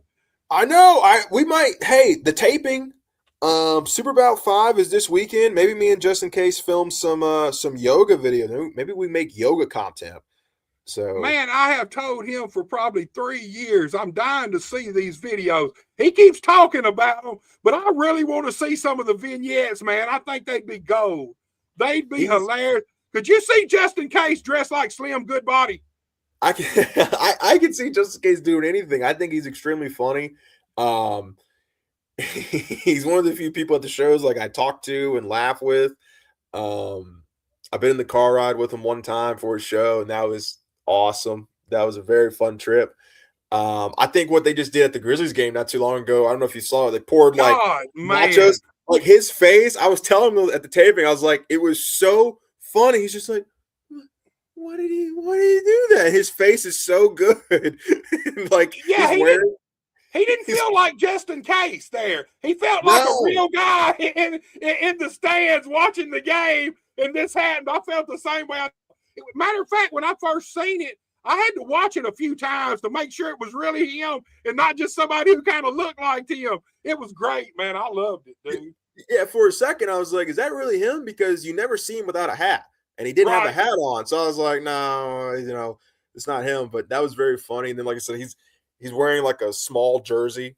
It's like so tight, like we were talking about at the taping. That's all they had for him. But yeah, no, he's great. Like I said, one of the few people I talked to and actually like there. And I think we should get on this yoga thing. We should definitely get on this yoga. I do too, man. Look, I said a while ago I only had one question, but I got one more. Oh, I can talk all night, dude. What's up? With your wrestling background, have you ever thought about doing MMA? No, buddy. No, sirree. MMA, no. There's too many things that can happen. I'm a big fan of MMA, and I had a few buddies that were on my wrestling team that when graduated, they went and did it. I went and watched some of their stuff and whatnot, but there's too much that can happen. Like I just specialize in wrestling, like grappling. Right. Well, I'm shooting for a takedown. I can get caught with a knee to the face. I can get caught with an uppercut. You can get caught into like a choke. Because in wrestling, you learn holds, but they're not submission holds. You just kind of learn how to grab somebody and get them to the ground and put them on their back. But that can be like a detriment because you get somebody on the ground, you put them on their back, and this guy knows jiu-jitsu, and now you're in a triangle choke or you're in an ogoplata. And like, I'm a big fan of MMA. I watch it. I love MMA. But no, never. Not happening. There's too much. I love it too, man. And here's the thing. Back when UFC first showed up back in the early 90s, it was different disciplines. Now, all these young MMA guys, they train every discipline pretty much. So I mean, these guys are off the charts. They can do it all. Grappling, jiu-jitsu, striking, Muay Thai. They can kind of do it all. There is no – I don't think a guy who had one single outlet like you talking about, just wrestling, man, maybe in 1995 you might could have done something with that. But I feel like your chances nowadays are so far down because all these guys can do everything now. Yeah, you have to be kind of skilled in the different areas because, like I said, you'd be the greatest wrestler, like Bo Nickel, Penn State champion in UFC. He was doing good for a little bit. Now he's kind of getting pieced up because these guys, they know what he's going to do. They know the wrestler is going to try and wrestle. So then as soon as he tapes to the ground, he gets put in some type of submission or gets caught with an elbow, gets caught with a knee. I think it's great. I love it. I think it's more entertaining than boxing. I hate boxing just because there's only one thing that can happen. They're just standing there punching each other, then they're clinching. But MMA, there's so much that can happen, and that is why I will never do it because there's just so much wrong that can happen. So yeah, it's dangerous, man, and I feel like before MMA, I was a boxing fan. My dad and all my uncles fought Golden Gloves, so I know a little bit about boxing. But I feel like the biggest problem with boxing is there's no Mike Tysons, there's no Lennox Lewis's, there's no Evander Holyfields. You got Tyson Fury, you got a few other guys, but there's nobody that just in the boxing realm that just reaches out and grabs you. That's why Jake Paul, his fights draw so good. I mean, honestly, when you think about it, he's the biggest draw in boxing. Yeah, which I don't know. I think that kind of shows you how piss poor it's gone down the drain if he's the biggest draw. But like, I've never thought boxing. My dad loves boxing as well. I've never thought it was entertaining because it's literally just two guys just doing this. You're waiting to see something happen, and then if they start getting hurt, they'll do a little clinch and they'll sit there for 60 seconds. But like I said, Jake Paul, and all he does is just what we do. He just talks people to the building. That is it. Conor McGregor. Yeah. Perfect example. In MMA, but basically built his whole thing off of pro wrestling, pretty much. The attitude, the talking trash, the craziness, the brashness. I mean, but that's what people want to see. Here's the thing. It's kind of like Bosby as the heel. I feel like Bosby as the heel is going to draw better than Bosby the babyface. That's my personal opinion. That I would agree with that too. I don't like. I'll do it. I'll do whatever is said, but like I don't like it as a face. I don't think that's where my best work comes from. I feel more comfortable, being a dickhead and just doing all this stuff. So I definitely agree too. Especially too now, me getting more comfortable on the mic with the verbal skills. I feel like that's now another layer that I can try and talk people into the building to not just like see the match or see the show, but just to specifically see me lose. They're like, man, this guy, literally like what Jake Paul does. Literally, all he does is what wrestling has been doing for 200 years. Is there's a bad guy and a good guy.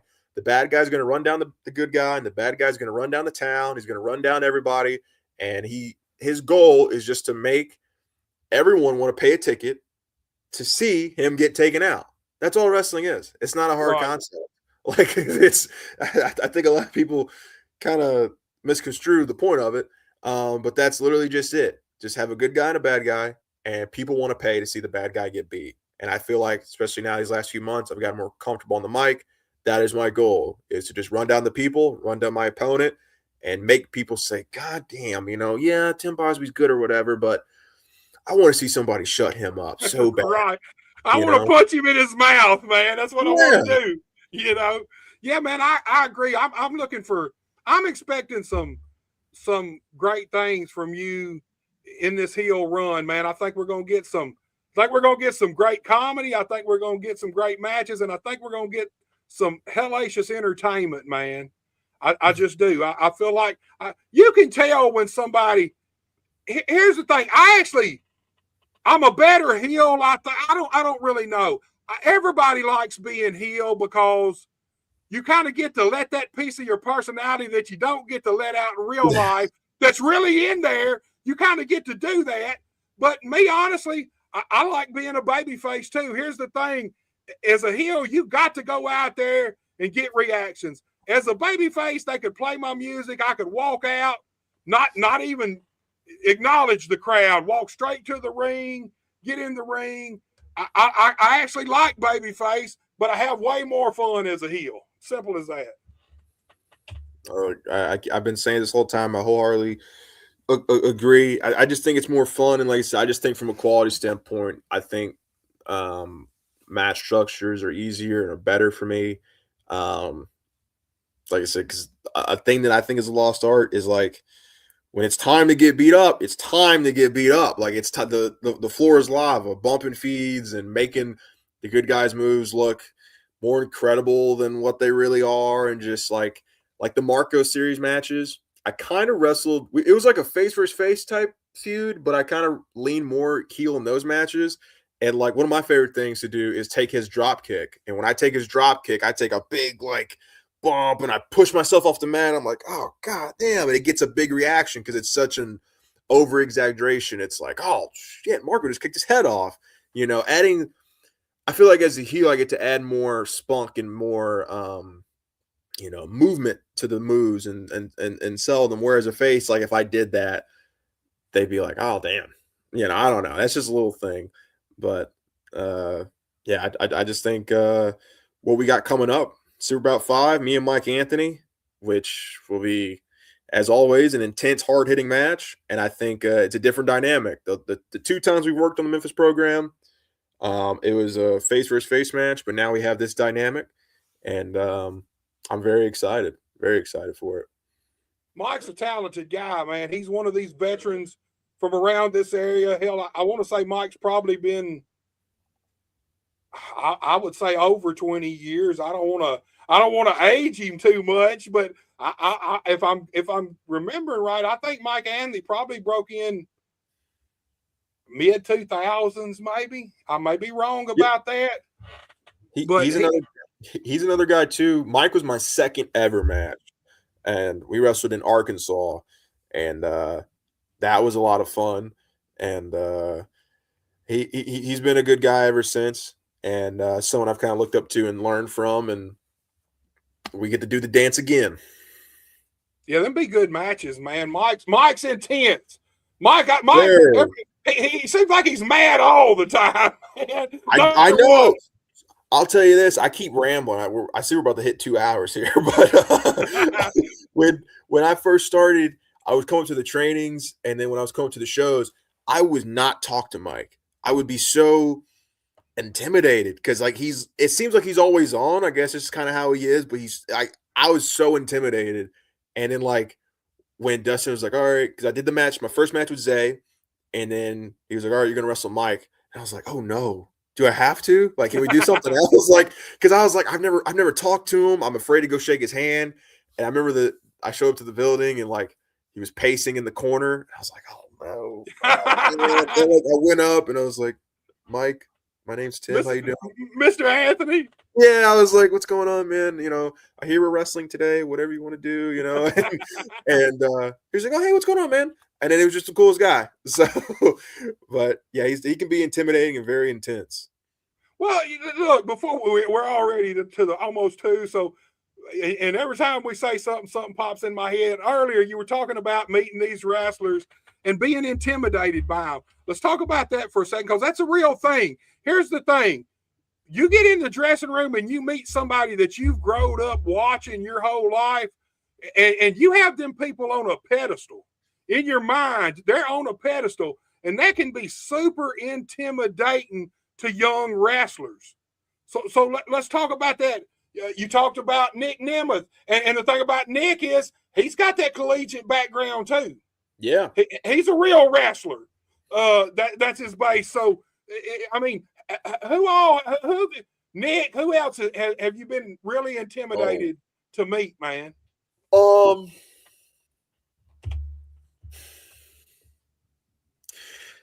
I could tell one story, but I'll tell that one off air. I can't tell one on air about one guy.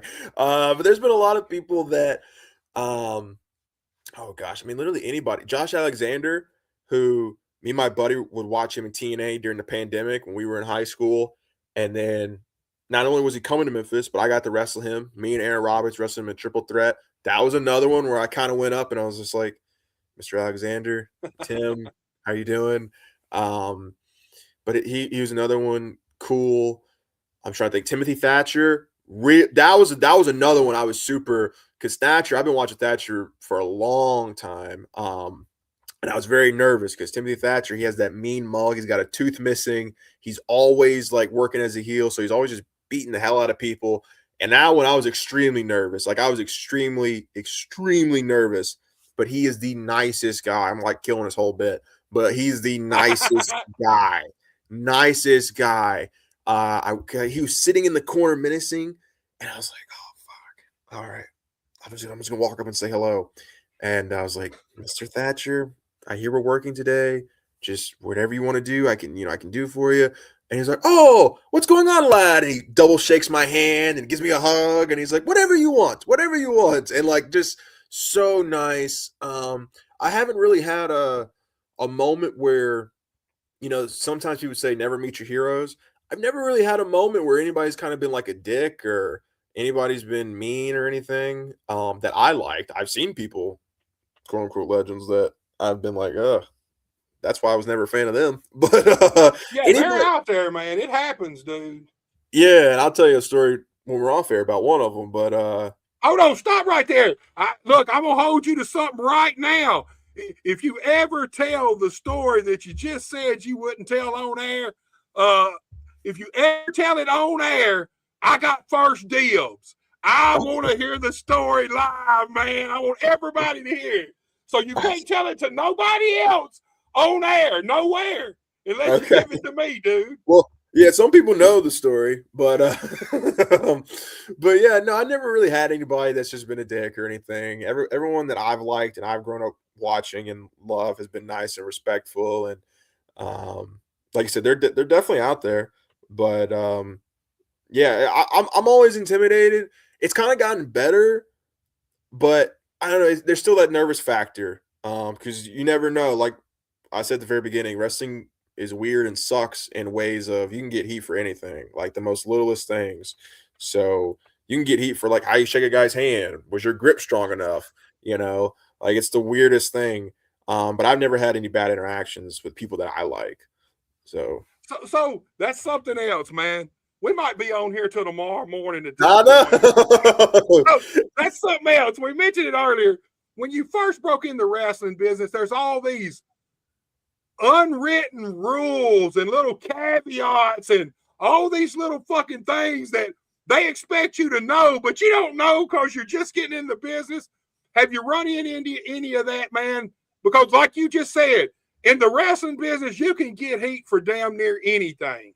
Okay, yeah, so there's little things that I've learned. I mean, like the big one everyone knows, it's like an unwritten rule that you go shake everybody's hand, which I sometimes think is the dumbest thing, especially because if I just saw you yesterday, I got to come back up and see you again and go, hey, brother, how you doing? I think that one's kind of iffy, but then I've heard some people, like Cody Rhodes one time on a podcast said, like, some people look at it as it's weird, but it's just a way to acknowledge, hey, thank you, because I can't be on the show by myself. We need everybody on the show. So it's just hey, thank you, because I'm helping you, you're helping me. So when I look at it in that regard, I go, okay, I guess that one's right. But I tell you a scenario that when I first started out, what I kind of got heat for, I won't say names or anything, but just when I was starting out, I would ask everybody, as soon as I come to the back, hey, did you see my match? What'd you like? What you didn't like? And I'd ask all these different people. And let's just go ahead and say it like this. Wrestler A says that hip toss you did in the match was great. Keep doing the hip toss. Wrestler B says that hip toss you did suck. Don't do that hip toss again. So now the next time I wrestle, if I do the hip toss, wrestler A goes, hey, I told him to keep doing that. He listens. But wrestler B goes, I told him not to do that hip toss. This young kid doesn't know how to listen. Right. So and that's such a random thing because all you're trying to do is learn how to get better, but then you'll get conflicting opinions because wrestling is subjective. It's ice cream, it's flavors. And now whatever I do, I'm going to piss off the guy that told me to keep doing a hip toss, or I'm going to piss off the guy that told me not to do a hip toss. And you're that's damned if you do and damned if you don't, man.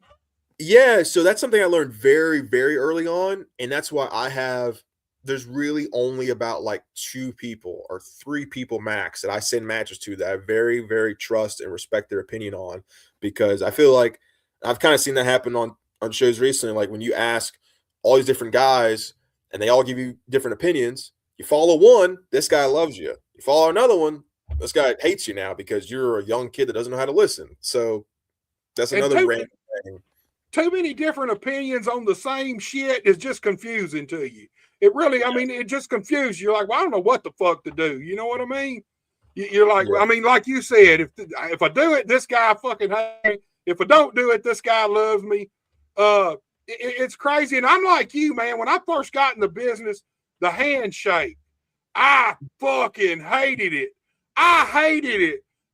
And I'm like you. I thought, I just seen this motherfucker last night.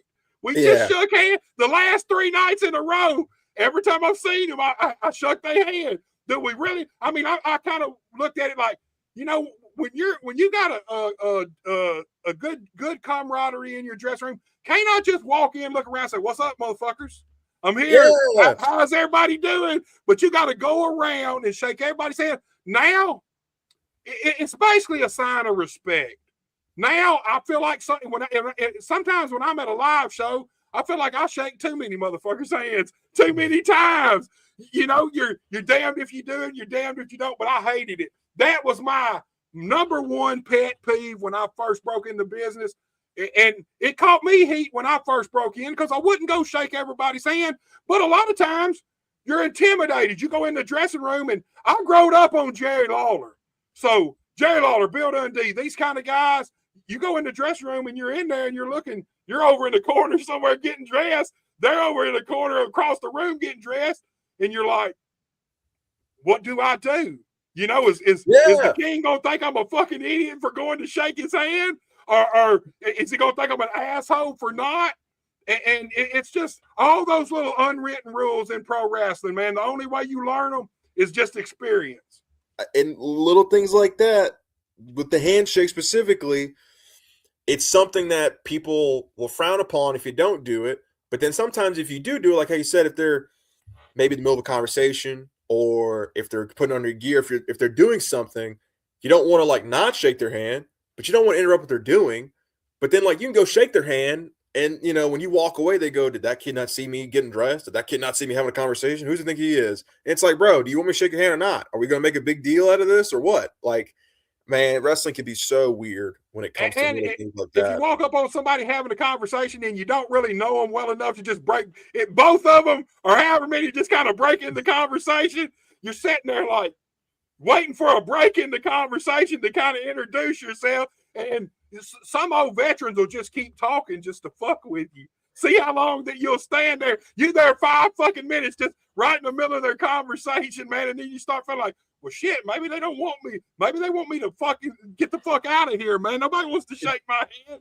Then that same thing. They're having a conversation and you could be like, okay, I'll just walk by and I'll come back to get them. And then when you walk by, they go, hey, he just walked right on past us, didn't shake our hand. It's like giving you the hard eye.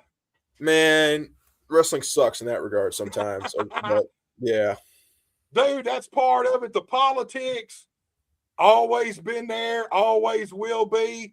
There ain't no use trying to fight it. The way what I tell young guys, play on the field your own. You look, learn the rules and learn how to be the best at playing the game. You're not going to change it. That's the thing. A lot of young guys think they're going to come in. You might can change how we see wrestling matches out in the ring, but you're never going to change the behind the stage politics and the things that you're supposed to do.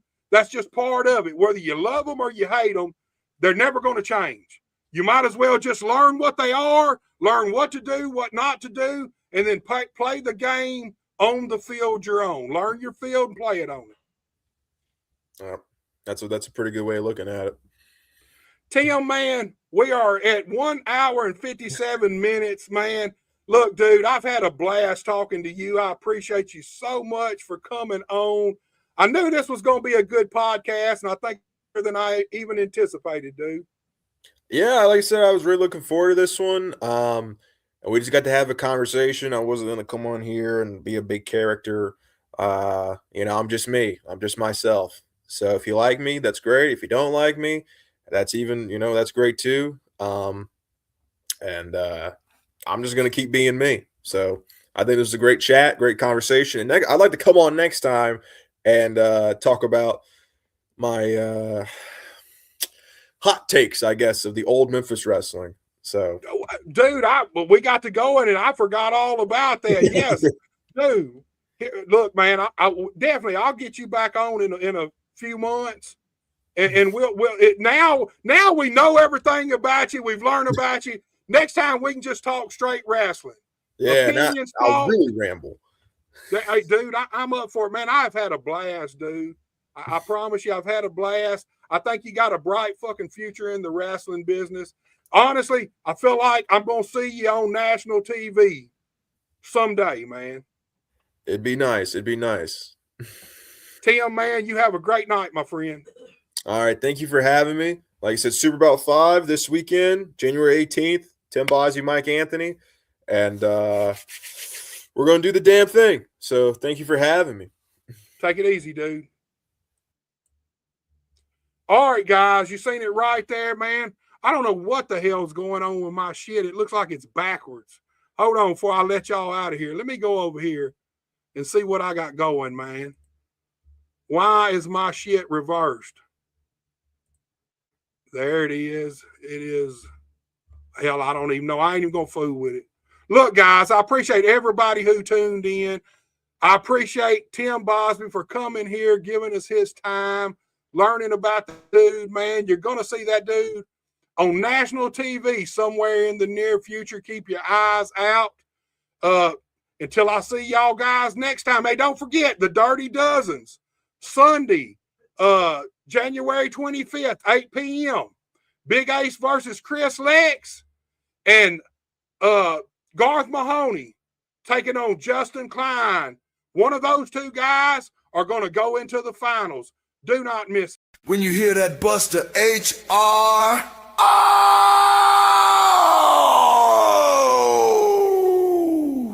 man, it's about to go down.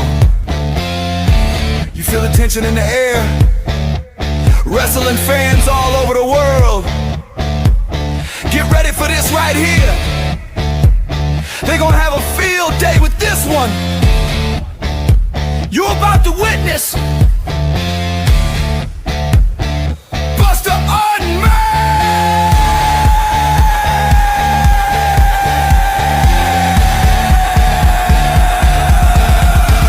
Oh, Lord! Oh, Lord! There's no telling what Buster's gonna say today. We just getting started. Just getting started. Welcome to Buster